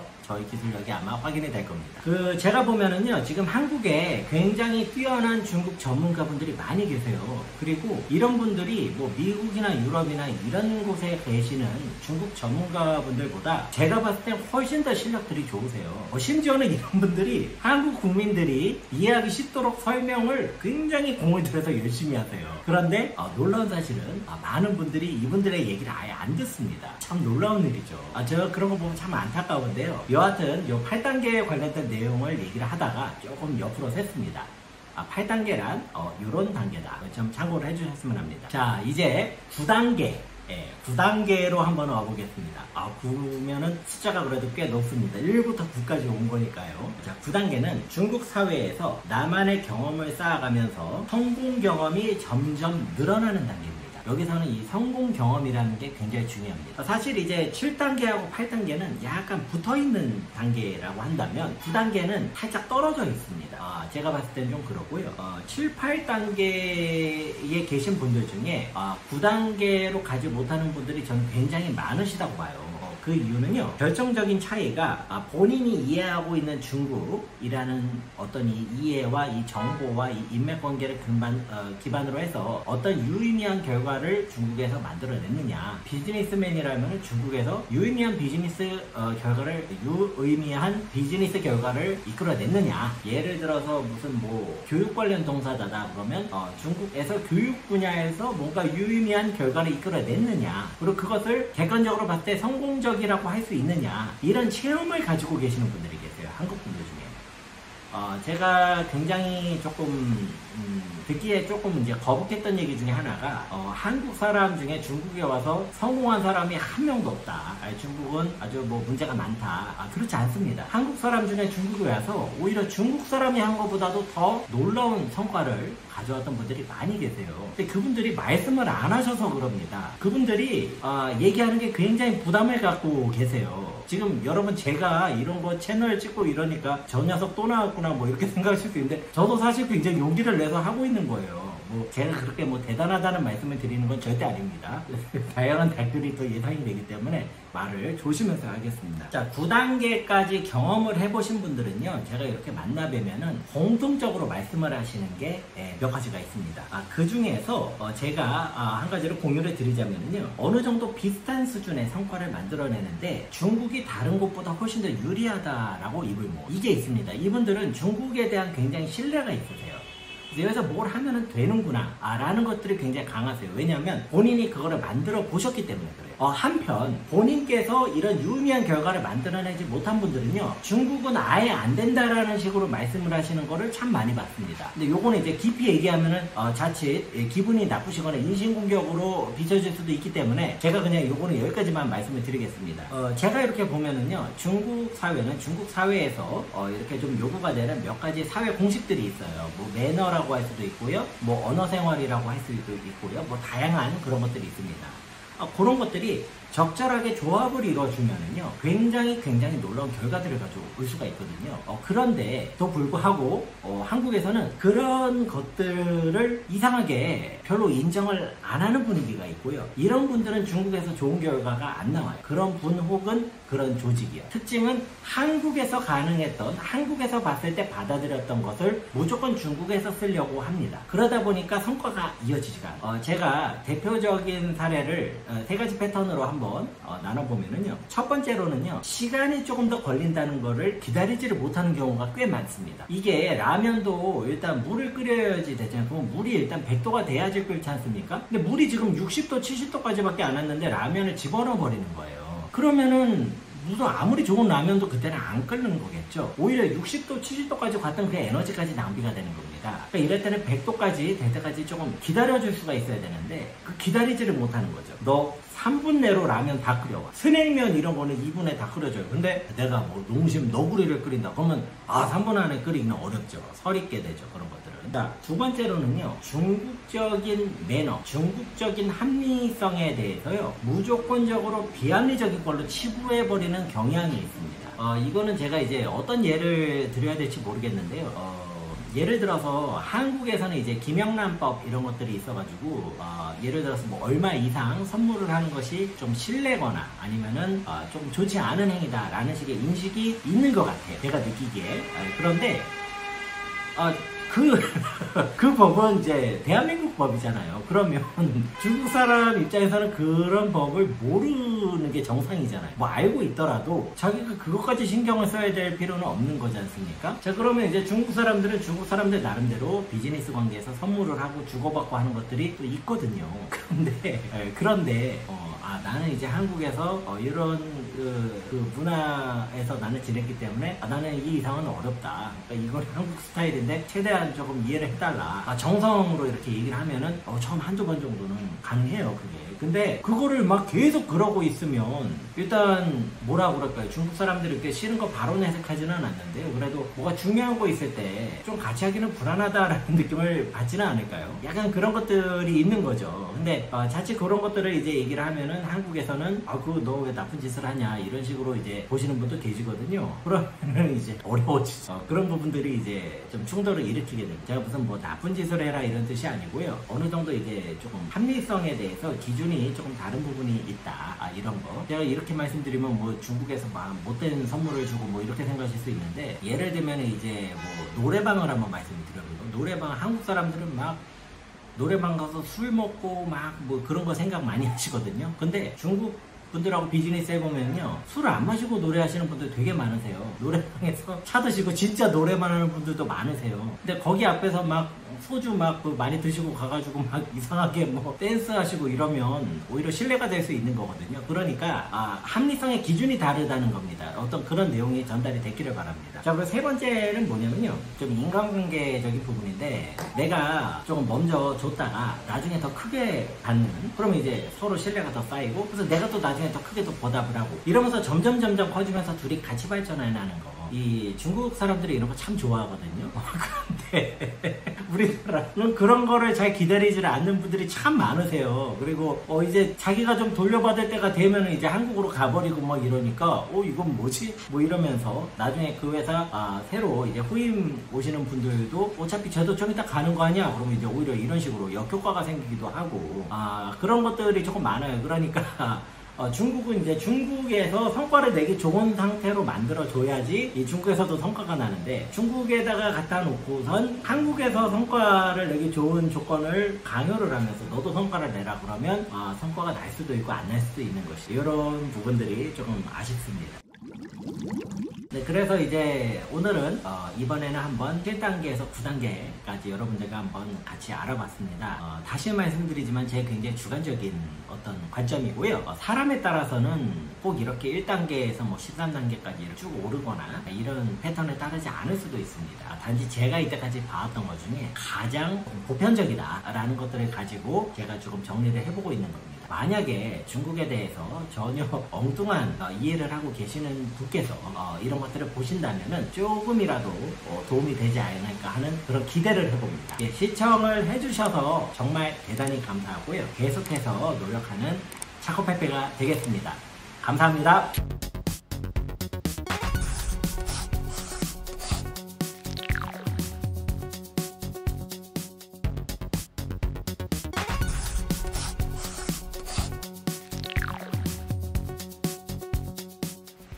안녕하세요.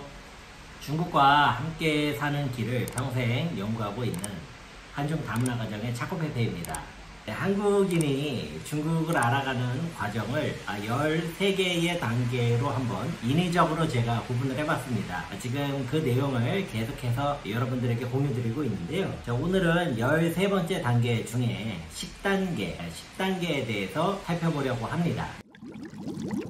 10단계는요, 중국 사람과 함께 살기 시작한다 라는 단계입니다. 네, 이 10단계라는 것이 이제 중국 사람과 함께 사는 게 굉장히 여러 가지 경우가 있을 것 같습니다. 가장 대표적인 경우는요, 중국 사람과 결혼을 해가지고 가정을 이루게 되는 거죠. 그런데 여기서 주의를 할 것이, 가정을 이뤄서 사는데 한국에 사시는 경우가 있고 중국에 사시는 경우, 중화권 국가에 사시는 경우는 다양하게 있을 것 같습니다. 여기서 제가 좀 말씀드리고 싶은 건, 그 가정의 메인 문화나 아니면 관심사가 중국 쪽에 있지 않고 한국에 집중되어 있다면 여기서는 10단계에 해당하는 효과를 누리시기가 좀 어려울 것 같습니다. 10단계는요, 꼭 결혼을 하지 않더라도 중국 사람과 사업 파트너를 하는데 굉장히 이제 친한 관계, 친구를 뛰어넘어서 거의 형제와 같은 그런 관계로 지낸다 라고 해도 굉장히 유사한 효과를 볼 수 있을 거라고 봅니다. 여하튼 10단계에서 굉장히 중요한 거는요, 아침에 눈을 떠서 밤에 눈을 감을 때까지 얼마나 중국 사람의 방식과 시점과 스타일로 내가 시간을 보낼 수 있느냐, 이거를 봐주시면 되겠습니다. 이 10단계에 대해서는요, 제가 봤을 때에는 꼭 한국뿐만이 아니고요, 다른 나라도 이 10단계 이상으로 들어오기가 저는 굉장히 어렵다고 봅니다. 이것은 어떤 개인의 능력에 의한 부분이 아니고요, 인연에 의한 부분이 커요. 그렇기 때문에 이것을 자기가 인위적으로 만들기가 사실상 불가능한 것 같습니다. 또한 인연으로 이것이 됐다고 할지라도 본인이 중국에 대한 관심을 가지고 있지 않는다면 이 역시 여기에서 말하는 유효한 인연이라고 보기는 어렵겠습니다. 일단 중국에서 대부분 한 6개월에서 1년 정도가 지나시면은요, 기본적인 생활이 다 가능해지세요. 그 정상적인 성인이시라면 그건 다 가능하고요. 그 과정에서 기본적인 중국말, 서바이벌 중국말, 그 다음에 중국 사람들에 대한 느낌, 이런 것들을 아시게 됩니다. 자, 그런데 여기에서 10단계에 해당하는 사람들은요, 이 수준이 보통의 한국 사람들이 중국에 대해서 느끼는 것보다 굉장히 더 심도가 있습니다. 이렇게 눈에 딱 벌어질 정도로, 제가 봤을 때는 차이가 날 정도로 그렇게 차이가 많이 납니다. 자, 그렇다면 이 10단계가 도대체 어디에서 뭐가 다르냐, 그거를 한번 말씀을 드려볼게요. 제가 봤을 때 크게 두 가지 영역으로 나눌 수가 있는 것 같은데요. 첫 번째는 언어, 그리고 두 번째는 문화와 관련된 거라고 할 수가 있습니다. 자, 첫 번째로 언어에 대한 내용을 한번 봐보겠습니다.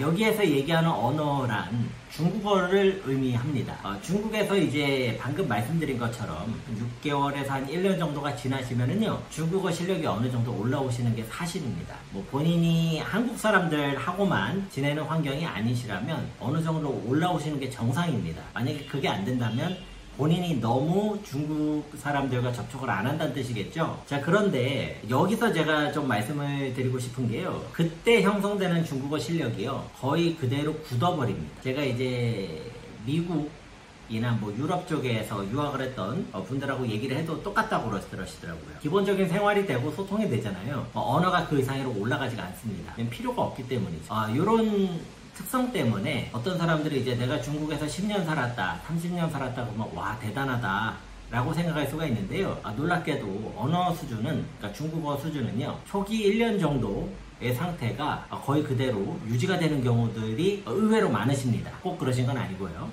그러다 보니까 1년 살았던 사람이나 30년 살았던 사람이나 중국어 실력이 비슷한데 30년 산 사람은 굉장히 과도한 자신감이나 자기 신뢰 같은 것이 더 강하실 수가 있으니 오히려 더 위험할 수가 있습니다. 자, 그렇다면은 이 중국어가 왜 중요하냐, 도대체 중국어가 뭐가 그렇게 민감하느냐.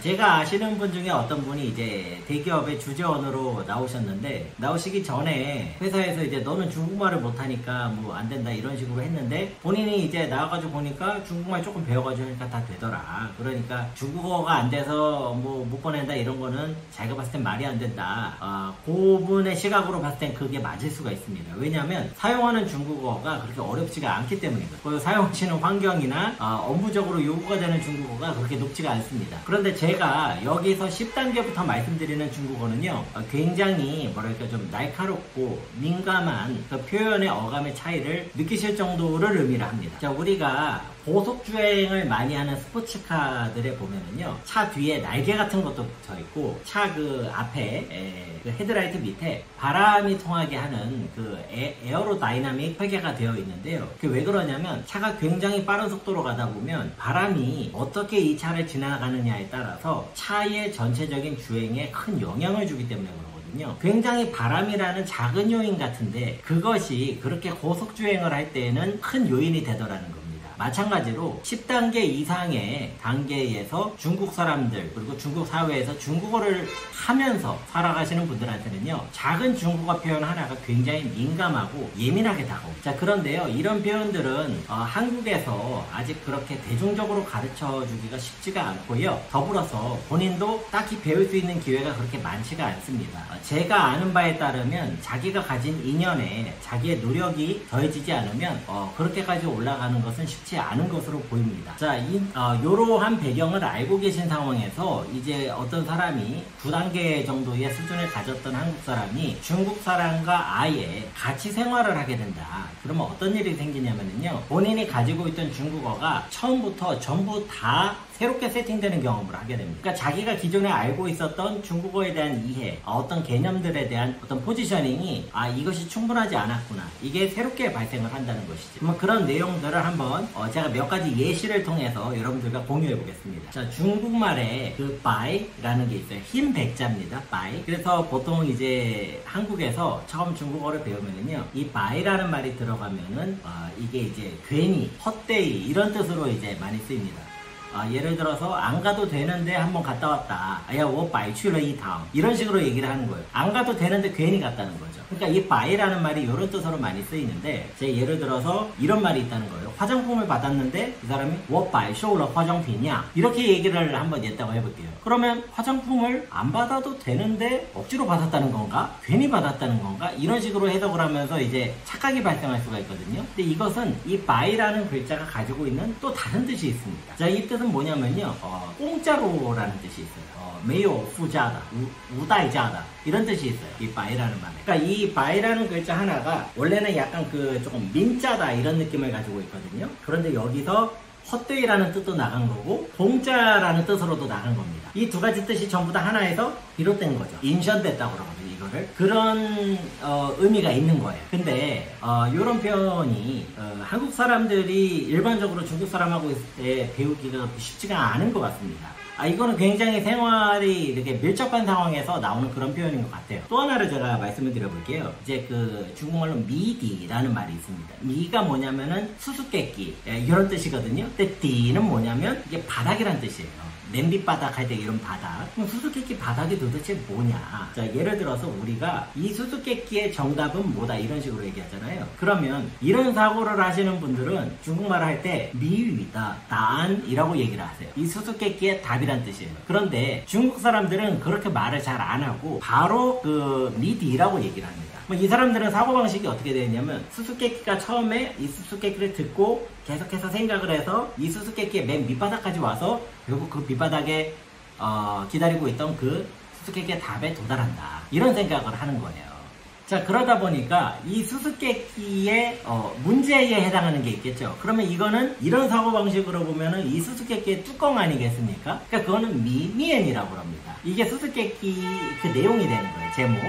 그 다음에 그 답은 미디가 되는 거죠. 이런 것도 우리가 딱히 이런 것을 접촉할 일이 없어요. 왜냐하면 수수께끼에 대해서 그렇게 알아볼 일이 없거든요. 이거는 외국인 입장에서는 중국 사람과 아예 생활을 같이 했을 때 들어가는 정도의 어휘가 되는 겁니다. 자, 그러면 이런 예 말고요, 우리가 그 중국어를 통해서 기존에 내가 알고 있던 한국어가 오히려 더 명확하게 이해가 되는 경우들도 발생을 합니다. 자, 대표적인 게 저 같은 경우에는 그게 있었고, 우리나라 고속도로에 보면 톨게이트라고 있죠. 톨게이트. 이 톨게이트의 뜻을 정확히 아는 분이 혹시 계시나요? 톨게이트라 그러면 막 줄 서가지고 있고 뭐 들어갔다 나갔다 하는데 아니야 라고 하실 수 있는데, 이 톨이라는 말이 이 통행료라는 뜻이라고 합니다. 그러니까 통행료를 내는 문이라는 뜻이죠. 톨 톨게이트.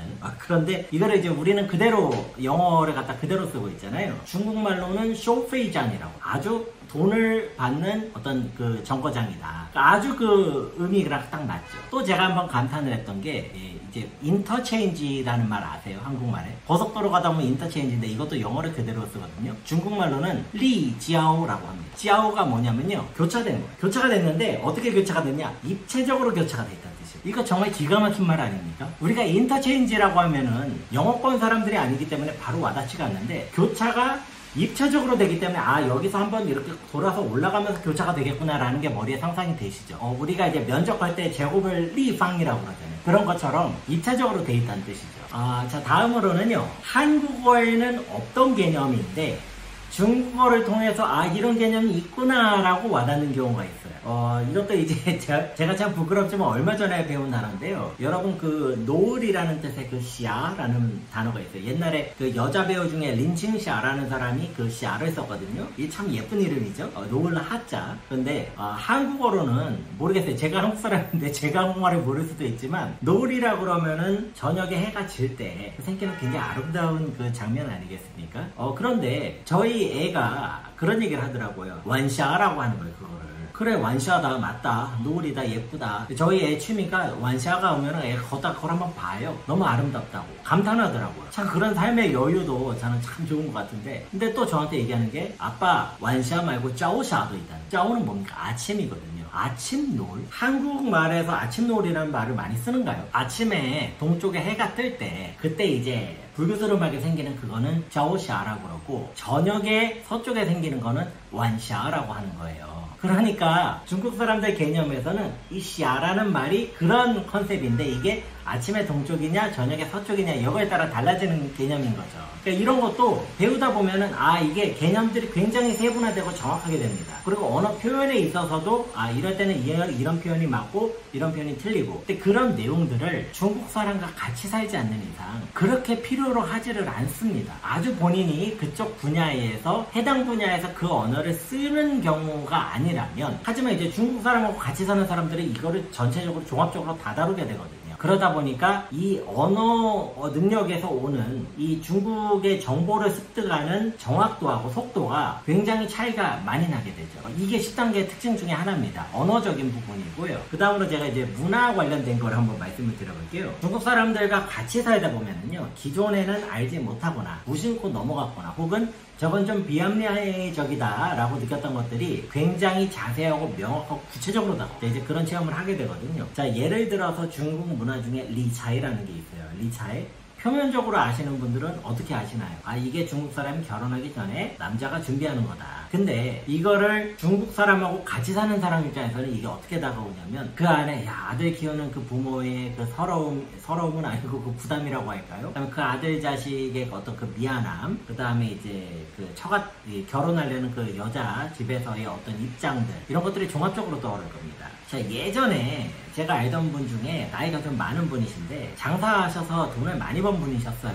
근데 알고 봤더니 젊었을 때 공무원이셨다고 그러더라고요. 아내분까지. 왜 지금 장사를 하시냐, 공무원인데 했더니, 그때 이제 그 한 자녀 낳기 전이었던 것 같은데 애를 낳았는데 아들만 셋을 낳아버렸다는 거예요. 차일리 때문에 이거 공무원 월급으로는 도저히 답이 안 나온다는 거예요. 그러니까 그 부부가 결국 공무원직을 그만두고 장사길을 시작을 했다는 거예요. 이런 것들이 이 문화, 이 차일리 개념에 대해서 정확하게 알고 있으면 듣는 순간 바로 캐치가 되는 거예요. 이 10단계에 도달한 사람들. 그런데 그게 아니면 그게 뭔 상관이지 이러면서 이제 이상한 얘기로 지나가 버려요. 이제 또 다른 거는 이제 결혼을 할 때 중국에서는 이제 특히 북방이 더 그런 것 같아요. 젊은 남녀가 완전히 새로 지은 새 집에 들어가서 사는 것을 굉장히 경사스럽게 보고 또 정상이라고 봅니다. 이것은 옛날에 이제 신랑 댁에서 신부가 온다고 그러면 집을 하나를 지어줬었거든요. 그러니까 그 풍습이 연결이 되는 것 같은데요. 중국말로 신방이라고 합니다. 새 집이란 뜻이죠. 근데 이제 한국 사람들은 그 개념이 없어요. 집이 있고 없고가 중요하고 전세냐 아니냐 뭐 이런 식으로 중요하거든요. 그렇기 때문에 이런 것도 중국 사람하고 같이 살아보면 굉장히 명확하게 보이죠. 문화와 관련된 것도 제가 한번 다른 예를 하나를 더 들어보겠습니다. 들어봤습니다. 제 생각에 중국 사람들만큼 이 먹는 것을 굉장히 중요하게 여기는 민족이 또 있을까, 이런 생각이 드는데요. 이거는 이제 중국말로 하면 미시웨이티안이라는 말이 있어요. 옛날에 이제 맹자라는 책에 나왔던 건데, 중국 일반 서민들은 먹는 것을 하늘로 여긴다. 그러니까 먹는 게 그렇게 중요하다는 뜻이죠. 자, 그런데요, 이 말도 중국 사람들이 그냥 먹는 거를 중시하나 보다 라고 넘어가는 거 하고, 이거를 완전히 중국 사람 관점에서 이해를 하는 거는 차이가 있습니다. 중국 사람들은요, 중요한 일을 얘기를 하거나 아니면 이 사람이 나한테 귀한 사람이다라는 느낌이 들면 반드시 밥을 먹습니다. 밥을 같이 먹는다는 게 단순히 배를 채우는 거하고 많이 다릅니다. 근데 이제 한국에서 일 열심히 하시는 분들은 보통 점심때 이제 워킹 런치라고 샌드위치 하나 먹고 끝내거나 아니면 이제 식사를 거르시거든요. 그게 이제 한국에서는 약간 조금 일 잘하는 분들의 좀 미덕 같기도 해요. 저도 약간 그런 느낌을 좀 받고, 저도 조금 그런 거를 조금 좋아했던 편이에요. 그런데 중국 사람들은 그렇지 않은 경우가 참 많거든요. 혹은 이제 회의를 하다가 비즈니스 미팅을 하는데 잘 안 풀릴 때가 있어요. 그러면 중국 사람들이 자주 하는 말 중에 하나가 그러면 우리 식당에 가서 얘기하자. 자, 그 얘기는 뭡니까? 식사를 하면서 계속 얘기하자. 좀 더 새로운 분위기에서 다른 각도를 찾아서 서로가 윈윈할 수 있는 방향을 찾아보자. 자, 그러면 이제 한국 사람들이 뭐라고 합니까? 밥은 나중에 먹고 일단 문제부터 해결을 하자. 자, 이 얘기는 뭡니까? 나는 너랑 밥을 먹고 싶지 않다. 밥이 너희한테 얼마나, 밥은 너무너무 중요한 거고 같이 먹는 건 이제 친구로서 대접을 한다 이런 건데 나 그거 필요 없다. 자, 이런 뜻으로 이제 어긋나 버리는 거죠. 자, 그러다 보니까 이 중국에서 중국을 얼마나 잘 이해하느냐의 능력을, 중국 사람하고 얼마나 밥을 같이 먹었느냐, 이거를 가지고 카운팅하자는 주장을 하는 것도 들어봤어요. 상당히 일리가 있는 말이라고 봅니다. 상당히 일리가 있는 말이라고. 또 중국은 이제 다른 나라하고 외교를 할 때도요, 이런 사고방식이 되게 강해요. 그러니까 내가 너한테 최고의 예의를 갖췄다는 건 뭡니까? 내가 너 먹고 사는 문제를 도와줄게로 접근을 해. 자, 이런 것들이 이 문화 속에 굉장히 뿌리 깊게 들어있는 겁니다. 중국 입장에서는 그거를 굉장히 대접을 한 거고 굉장히 중요하게 정성을 다해서 얘기한 건데, 듣는 사람 입장에서는 그렇게 와닿지 않을 수가 있는 거죠. 네, 그래서 언어와 문화라는 좀 두 가지 측면으로 나눠가지고요, 이 10단계에 대해서 한번 여러분들께 설명을 드려봤습니다. 이 10단계라는 것은요, 전체 13단계 중에서 어떻게 보면 이제 알을 깨고 새롭게 나오는 단계가 아닌가 싶어요. 이 10단계라는 단계는요, 그만큼 굉장히 의미가 있는 단계라고 보고, 그 다음에 이 단계에 들어선 분들은 굉장히 좀 자부심을 느끼실만 할 것 같습니다. 제 주변에는 이제 이런 말씀을 하시는 분도 계세요. 중국 사람과 결혼을 해서 산다고 반드시 중국을 잘 아는 건 아니거든요. 그런데 그 중에는 원래 중국에 관심이 많았는데 중국 사람하고 결혼해서 사시는 분도 계세요. 저처럼.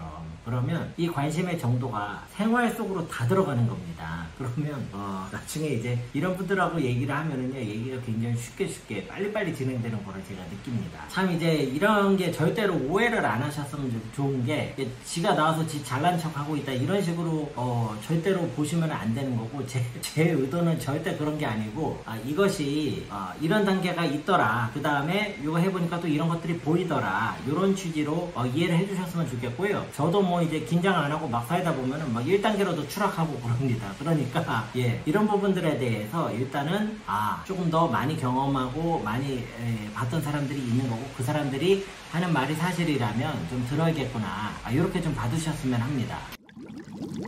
네, 그러면요, 한국인이 중국을 이해하는 13가지 단계 중에서 이거는 10단계, 이 10단계에 한번 집중을 해가지고 조금 시간을 많이 할애해서 설명을 드려봤습니다. 다른 단계들도 이렇게 다 하나씩 설명을 드릴 수 있으면 좋았을 텐데, 또 그렇게 하면 이게 편수가 너무 늘어나겠더라고요. 그래서 그거보다는 일단 조금 중요하다고 생각을 했던 이 10단계에 좀 시간 배분을 많이 해봤습니다. 이 영상을 시청하시거나 듣기만 하시는 분들도 많은 걸로 압니다. 께서 이 중국과 관련된 일을 하시거나 혹은 앞으로 하실 때에 이런 내용들이 여러분들께서 조금 중국을 좀 더 정확하고 객관적으로 보시는 데에 조금이라도 도움이 되기를 하는 마음으로 영상을 만들었습니다. 시청을 해주셔서 대단히 감사하고요. 계속해서 노력하는 차코페페가 되겠습니다. 감사합니다.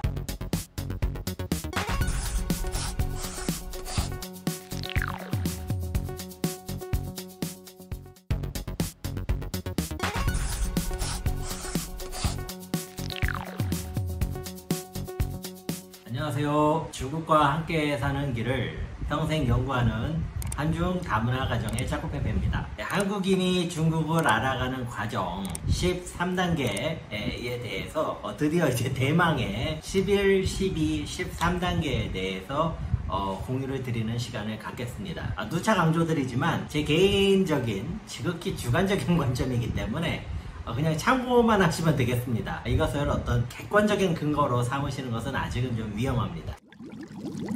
자, 그러면 11단계를 말씀드려 볼게요. 11단계는요, 중국 사람의 관점에서 중국과 세계를 바라보는 겁니다. 자, 이러한 바라봄이 시작되는 것을 11단계의 시작이라고 하겠는데요. 자, 우리가 가끔씩 잊어버리고 있는 것 중에 하나가 중국이 세계 4대 문명 발생지 중에 하나라는 거 여러분 기억하시죠? 예, 중국은 그 문명이 지금까지 이어져 내려오고 있다라고 봐도 과언이 아닐 것 같습니다. 자, 그러다 보니까 중국은요, 역사상 수천 년의 시간을 거치면서 초강대국으로서 통치하고 운영했던 경험이 그 어떤 나라보다 많습니다.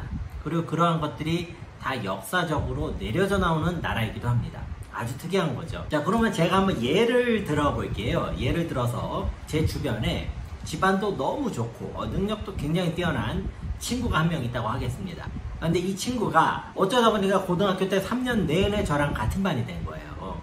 물론 이제 그런 일이 쉽지는 않겠지만, 예. 그런데 제가 그러다 보니까 친해져가지고 연락처도 공유하고 수시로 만나고 그냥 아주 가깝지는 않을지라도 종종 연락을 하는 그런 친구가 됐다고 한번 해보겠습니다. 자, 그러면 여러분이 만약에 대학에 진학을 하거나 뭐 해외에 연수를 가거나 아니면은 뭐 결혼 상대 준비하고 새집 장만하고 이런 걸 할 때에 그 친구와 상의를 할 수도 있겠죠. 만약에 상의를 할 정도로 가깝지 않다 그러면 최소한 어떻게 할까요? 그 친구는 어떻게 하는지는 한번 보겠죠. 쟤는 어떻게 하지? 라고 관심은 가지 않겠습니까? 자, 예를 들어서 만약에 그 친구가 정말 성격이 별로다, 거만하고 같이 있으면 기분 나쁘다, 당연히 그러면 안 만나면 되죠. 하지만 그래도 보긴 보지 않을까요? 쟤는 어떻게 할지. 자, 제가 중국에 대해서 중국은 무작정 나는 싫다, 안 보겠다 하는 분들은요, 이런 친구들에게서도 아예 그냥 연을 끊어버리겠다, 이런 조금 자세를 가진 분들인 것 같아요. 중국 옆에서 저희가 지금 5,000년을 살았는데 중국이 어떻게 하는지 바라봐야 하는 거는 정말로 당연한 일이라는 생각이 듭니다. 자, 우리가 세계 정세를 볼 때 미국의 관점을 많이 참고하잖아요. 그럼 미국의 관점을 보는 게 우리가 미국이 좋아서 미국이 막 너무 예쁘고 사랑스럽고 그래서 미국 관점을 봅니까? 뭐 그런 분들도 계실 수 있어요. 그런데 꼭 그런 건 아니겠죠. 마찬가지로 중국도 이제 그런 사회가 되고 있는 겁니다. 자, 그런데요, 제가 여기서 말씀드리는 11단계에 해당하는 분들은요, 이 중국을 바라볼 때에 옆에서 중국을 보는 게 아니고요, 중국 사람의 관점으로 중국을 보는 거예요. 그리고 중국 사람의 관점으로 중국을 넘어서 세계를 바라보는 겁니다. 이것은 굉장히 중요한 의미를 갖는다고 하겠습니다. 제가 이제 대학원 시절이었어요. 이제 10년도 더 지난 일이네요. 진짜 시간이 빨리 가는 것 같습니다. 그때 제가 중국어를 계속 공부를 할 요량으로 집에다가 이제 그때 큰 안테나가 있었거든요. 위성 안테나를 설치를 해서 홍콩의 봉황TV라는 뉴스를 계속 봤어요. 이 중국말로는 펑황웨이시 중원다이라는 게 있거든요. 그 뉴스를 계속 보는데 뉴스를 계속 보다 보니까 이게 이제 중국어도 중국어지만 바라보는 시각에 변화가 생기는 것을 느꼈습니다. 참고로 당시에 이제 봉황TV는요, 지금 중국 대륙에서 보도하는 거하고는 기조가 많이 달랐어요. 굉장히 좀 서구화되어 있고, 그 다음에 언론의 자유라든지 이런 것들을 많이 강조하는 그런 중화권의 매체라고 보실 수도 있습니다. 그런데 그때 이제 북핵 관련된 이슈가 나오는데요. 아니, 같은 이슈를 거실에 나가면은 한국어로 뉴스가 나오고 제 방에 들어오면은 중국어로 뉴스가 나오는 거예요. 똑같은 소재를 가지고. 그러니까 재밌죠. 쟤는 뭐라고 하나 한번 보자 그랬는데 제가 계속 보다 보니까 되게 신기하더라고요. 우리나라 언론에서 나오는 북핵 이슈는요, 한국과 북한의 관계로 대부분 바라봅니다. 그 다음에 이제 변수로서 미국이 등장을 하거든요. 근데 중화권 매체에서 나오는 북핵 문제는요, 한국과 북한의 문제가 아니에요. 어떤 나라들이 연합이 되어 있는 어떤 세력과 세력 간의 어떤 그 불균형, 마찰로 많이 보더라고요. 그래서 제가 그때 이제 어린 나이였긴 하지만 이게 조금 시각이 다르다라는 느낌을 확실히 받았습니다. 제가 봤을 때 이제 우리 한국 사람, 한국 문화의 장점은요, 어떤 거 점 하나를 딱 찍어서 거기에 집중해서 계속 파고드는 능력이 정말로 뛰어납니다. 개개인의 능력도 그런 집중하는 데 굉장히 탁월한 것 같습니다. 하지만 약점으로는 전체적인 국면을 바라보고 종합적으로 판단을 하는 능력이요, 정말로 많이 떨어져요. 제가 살면 살수록 느끼는데요, 그런 능력이 필요하다는 것조차 인지를 못합니다. 이게 이제 우리의 또 약점이라고 할 수 있겠죠. 그러다 보니까 어떤 뉴스, 정치 관련된 이슈를 한번 얘기를 해보자면은 그것도 개개의 이슈 중심으로 나가는 거예요. 뭐가 터지면 거기에서 와 하고, 또 뭐가 터지면 거기서 와 하고, 이게 어떤 연속선상에서 어떤 전체적인 방향성을 가지고 이거는 이렇고 이거인데 핵심은 이거다, 이런 개념이 아니에요 지금. 자, 그러다 보니까 상황을 바라보는 데 좀 많은 한계점들도 있습니다. 장점도 있는데 한계점들도 있습니다. 자, 그런데 이제 11단계에 도달을 한 분들은요, 중국 사람들이 문제를 바라보는 식으로 바라보기 시작합니다. 지금이 어떤 시점인가요? 미국이 가지고 있는 패권에 대해서 중국이 조용히, 최대한 조용히 부상을 하면서 자기 포지셔닝을 가져가려고 하는 그런 단계인 것 같아요. 그러면 그 상황에 맞춰서 중국 안에서는 너무나 다양한 시각들, 의견들, 정보들이 난립을 하고 있습니다.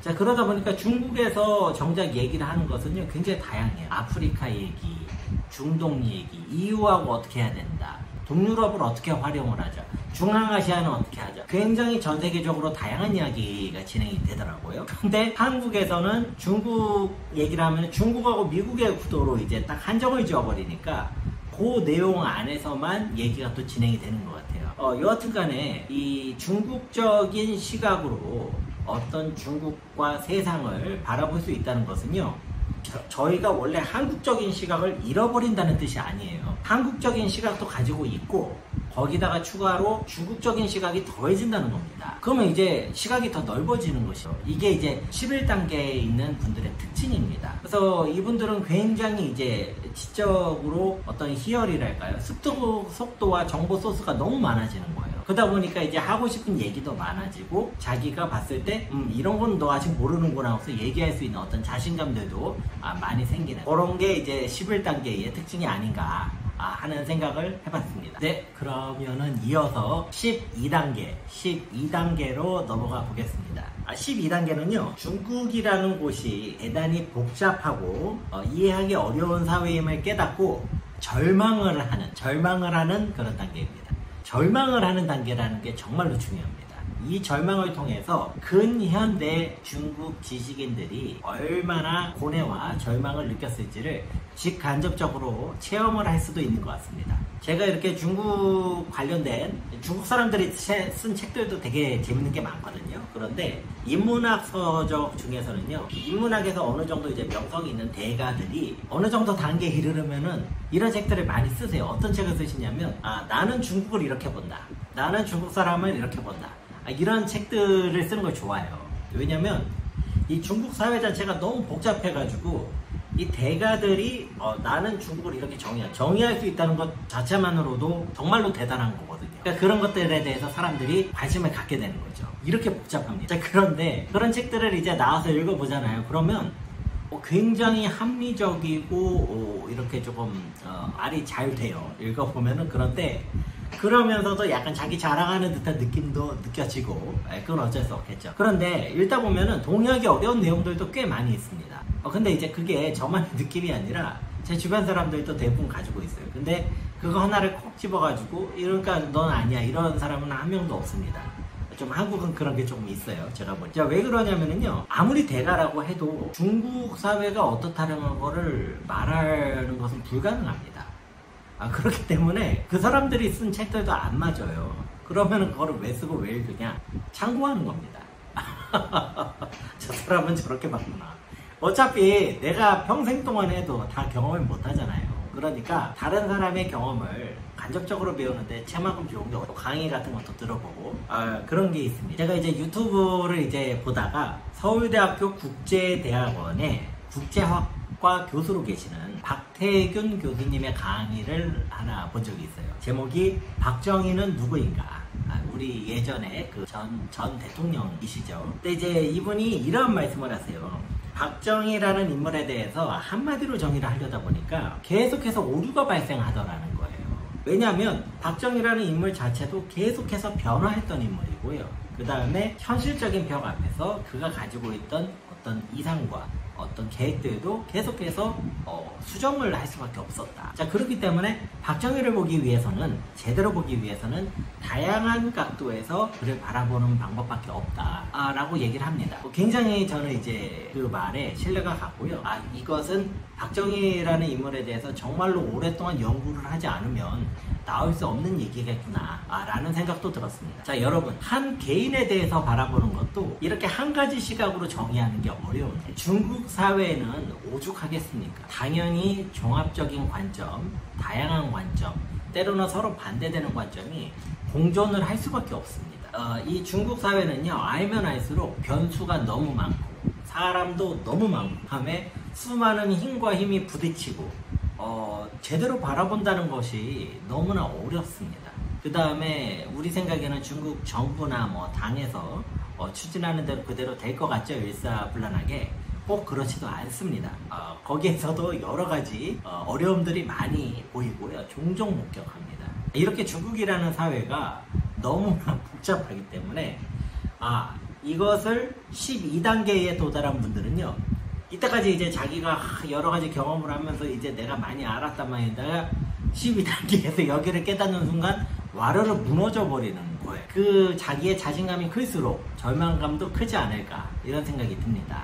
자, 그래서요, 12단계에 도달하신 분들은요, 내가 이때까지 알았던 게 정말 빙산의 일각도 되지 않는구나 라는 것을 깨닫고, 이거 뭐야 하면서 정말로 절망에 빠지시게 돼요.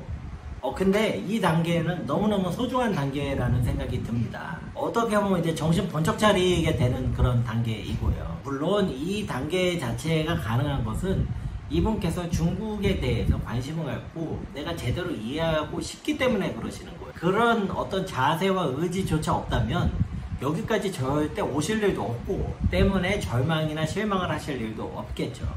심지어는 중국에 살고 있는 중국 사람들 중에도 중국에 대해서 별로 관심 없는 사람들이 정말로 많습니다. 그냥 하루하루 살기 바쁜 게 우리 일반적인 서민들의 삶이 아닐까요? 자, 그런데 내가 중국 사회에 대해서 어떤 줄 알아야겠다, 혹은 최소 내가 하고 있는 어떤 영역에 있어서는 내가 알아야겠다라고 하신다면 그분은 그만큼 신경을 쓰실 수밖에 없고, 그러면 그만큼 실망을 하시게 되는 거예요. 이런 문제들이 항상 존재하는 것이 바로 이제 중국을 이해하는 길이 아닌가 싶습니다. 네, 그러면은 드디어 대망의 13단계 마지막 단계까지 왔습니다. 지금 이 영상을 여기까지 시청을 해주신 분이라면요, 일단 그분 자체도 굉장히 특이한 분이실 수가 있습니다. 제가 이런 말씀을 드리면은 화가 나실 수도 있지만, 제가 이제 종종 듣는 얘기가, 차코페페라는 제가 유튜브 채널을 가지고 있다 그러면 처음에는 대부분 신기하고 좀 보세요 그러다가 이제 솔직하게 피드백을 야, 살다 이렇게 재미없는 유튜브 채널은 내 처음 본다. 근데 무슨 구독자가 거의 뭐 이렇게 생각보다 많다, 뭐냐. 그래서 저도 이제 저를 알았어요. 이제 제 이야기와 제가 전달드리는 내용이 이게 전혀 대중적인 내용이 아니에요. 그러니까 이 내용을 지금 여기까지 보셨다는 거는요, 이 영상을 시청하시거나 그냥 귀로만 듣는 분이시라고 해도 정말로 제가 봤을 때는 독특한 분이신 겁니다. 예, 여하튼 제가 또 쓸데없는 얘기를 했는데 13단계에 대해서 말씀을 드리겠습니다. 13단계는요, 중국 사회에 대해서 다양한 사람들과 교류를 하면서 퍼즐을 맞춰 나가는 단계입니다. 이 13단계라는 단계 자체가요, 이거가 딱 도달했으니까 무슨 자격증 따듯이 됐어 이제 끝, 이게 아니에요. 이 13단계에는요 이게 시작입니다. 여기서부터 시작을 해서 계속 노력을 하는 단계인 거죠. 자, 그리고 이것이 이 단계에 계시는 분들이 그러면 1단계에 있는 사람하고 뭐가 다르냐, 13단계에 있는 분들은요, 누적된 경험, 그 다음에 어떤 그 정보, 학습 내용들이 있으시기 때문에 정보를 갖다가 굉장히 빠르게 판단, 필터링 속도도 아주 빠르고, 그 다음에 저 정보 소스가 어느 정도 신뢰도가 있겠다, 지금 얘기하는 저 전문가가 어느 정도 수준을 가지고 얘기하겠다 이런 거에 대한 감을 가지고 계세요. 자, 그러다 보니까 이 정보를 처리하는 속도가 일단 엄청나게 빠른 겁니다. 자, 근데 그러면서도 12단계를 지나셨기 때문에 내가 판단하는 것이 틀릴 수도 있다는 것을 항상 명심하세요. 오히려 틀릴 가능성이 더 높다는 것을 명심을 하지만 그럼에도 본인께서 판단을 하시는 겁니다. 자, 이 과정에서 계속해서 전문가들의 의견을 듣고 정리하고 내 생각과 비교를 해보고 이러한 것들이 머릿속에서 계속 일어나는데 거의 생활 습관화가 되어 있는 거죠. 자, 그래서 누군가의 특정 인물의 어떤 그 관점을 갖다가 무조건 따른다 하기보다는 종합적인 관점에서 여러 생각들을 취사 선택하는 이런 방식을 많이 사용합니다. 자, 중국 사회라는 것 자체가 굉장히 거대한 속도로 변화를 하고 있고 그렇기 때문에 내가 뭔가를 알았다라고 감을 잡는 순간 이미 늦은 겁니다. 감을 못 잡으면 그건 더 말할 것도 없고요. 그 마음은 편해요. 그러면 그렇기 때문에 이분들은 항상 어떠한 정보가 이게 50%냐 60%냐 이런 거를 본다기보다는 어떤 전반적인 추세, 어떤 방향성, 초반에 추진했던 내용과 현재의 변화 여부, 그 다음에 추가적인 변수가 등장을 했느냐 등등을 가지고 굉장히 종합적인 판단을 하십니다. 자, 제가 봤을 때요, 이런 분들이 가지는 가장 명확한 특징 하나를 꼽는다면 사람들하고 교류를 하는 겁니다. 당연히 전문가분들하고 교류를 하지만 또 본인이 생각했을 때 이런 사람들을 한번 만나보고 싶다고 하면 교류를 해요. 중국 사람들일 가능성이 크죠. 자, 그래서 저는 어떤 그 분야에 우리 조직, 우리 회사, 우리 연구원에 이분이 중국 전문가다라고 해서 만나보는데 실제 중국 사람들하고 별로 만나지를 않거나 혹은 본인이 그냥 데스크 업무만 하신다거나 그러면 저는 일단 이분은 13단계는 절대 아니다. 그거는 확실합니다. 자, 왜냐면요, 이 단계에서 계속 가시려면 교류를 할 수밖에 없습니다. 중국이 얼마나 크겠어요. 그러니까 그 분야말로 얼마나 다양한 사람들이 있겠습니까? 자, 그러면 그 사람들하고 교류를 하고 또 나하고 굉장히 마음을 터놓고 얘기하거나 나의 진짜 인생의 친구라든지 이런 사람들하고 이야기를 하는 것이 얼마나 중요합니다. 자, 이런 교류가 없이는 뭘 알 수가 없는 거죠. 거기에 플러스 자기가 스스로 공부도 하고 노력을 하셔야 되는 거죠. 자기 관점도 가지면서 하지만 계속해서 비판적인 사고를 반복해 나가시. 이것이 13단계의 특징이라고 할 수가 있습니다. 자, 그래서요, 제가 이제 이런 것도 하나를 알려드릴게요. 누가 무슨 얘기를 했어요, 중국에 대해서. 근데 이런 식으로 거기에 대해서 피드백 하시는 분들이 있어요. 너 이거는 모르냐, 중국은 이런 측면도 있다, 그러니까 네 생각은 틀리다 라고 한다면 그 틀리다 라고 하는 그 사람 생각이 틀릴 가능성이, 왜냐면 다양한 모습이 공존을 하고 있기 때문에, 공존을 하기 때문에 나는 이쪽 측면을 본 거고 쟤는 저쪽 측면을 봤을 수가 있습니다. 그래서 그것을 13단계에 있는 분이라면은 그렇구나, 그런 측면도 있군요 라고 일단 받아들이고 그것을 내가 알고 있는 퍼즐에 어디다 맞출지를 고민을 하시는 거예요. 이게 맞다 틀리다 요거는 굉장히 낮은 차원이라는 거, 그런 것도 조금 말씀을 드리겠습니다. 그러면 이게 조금 얘기를 하다 보니까 복잡해졌는데, 여하튼 이 한국인이 중국을 이해하는, 알아가는 13단계에 대해서 드디어 13단계까지 왔습니다. 정말 이 시청을 해주시는 분들, 듣기만 해주시는 분들이라도 저로서는 너무 감사합니다. 이거는 진짜로 본인이 관심 있지 않으시면 듣지 않으실 내용이에요. 그래서 저는 이것을 끝까지 들으시는 분들은요, 대부분 중국 전문가로서의 포텐셜이나 아니면 능력이나 이런 것들이 굉장히 대단한 분들이시지 않을까 하는 생각이 듭니다. 절대로 제 영상이 뭐 뛰어나거나 제 식견이 높거나 이런 말씀을 드리는 게 아니고요, 이 자세에서 나오는 차이가 되게 크더라고요, 지내다 보니. 그 차코페페라는 채널은요, 제가 이제 이것으로 돈을 벌지를 않습니다. 차코페페로 광고 수익이 조금 들어오긴 하는데 뭐 어디 콜 붙일 데도 없어요. 그거는 뭐 굉장히 적어서 저는 이제 제가 이게 본업이 아니고 수익화가 되어 있지 않기 때문에 오히려 여러분들께 조금 더 솔직하고 객관적인 이야기를 할 수 있는 것 같아요. 제가 여기에서 돈을 버는 입장이 되면은 아마 그렇게 못할 것 같습니다. 그렇기 때문에 굉장히 자극적인 내용 중심으로 중국을 전달하는 다양한 유튜버 분들의 입장도 이해는 됩니다. 저는 이제 제가 할 수 있는 역할은요, 이렇게 저희가 중국에 대해서 이런 시각으로도 한번 봅시다, 자, 이렇게도 한번 봅시다 하는 것들을 계속해가지고 제가 발굴을 해가지고 여러분들과 한번 공유를 하려고 합니다. 댓글을 달아주시는 분들 너무너무 감사드리고요. 댓글 다시는 것도 쉽지가 않고 욕하시고 이러는 분들은 또 그렇게 많지는 않으세요, 다행히. 그래가지고 옆에서 사실 무섭기도 하거든요. 예, 저도 이제 계속 이런 분야에 대해서 지금은 약간의 사명감을 느끼면서 나아가고 있습니다. 예, 그래서 앞으로도 이렇게 저한테 주어진 길을 계속해서 성실하게 노력을 해나가는 그런 자코페페가 되겠습니다. 시청을 해주셔서 대단히 감사합니다.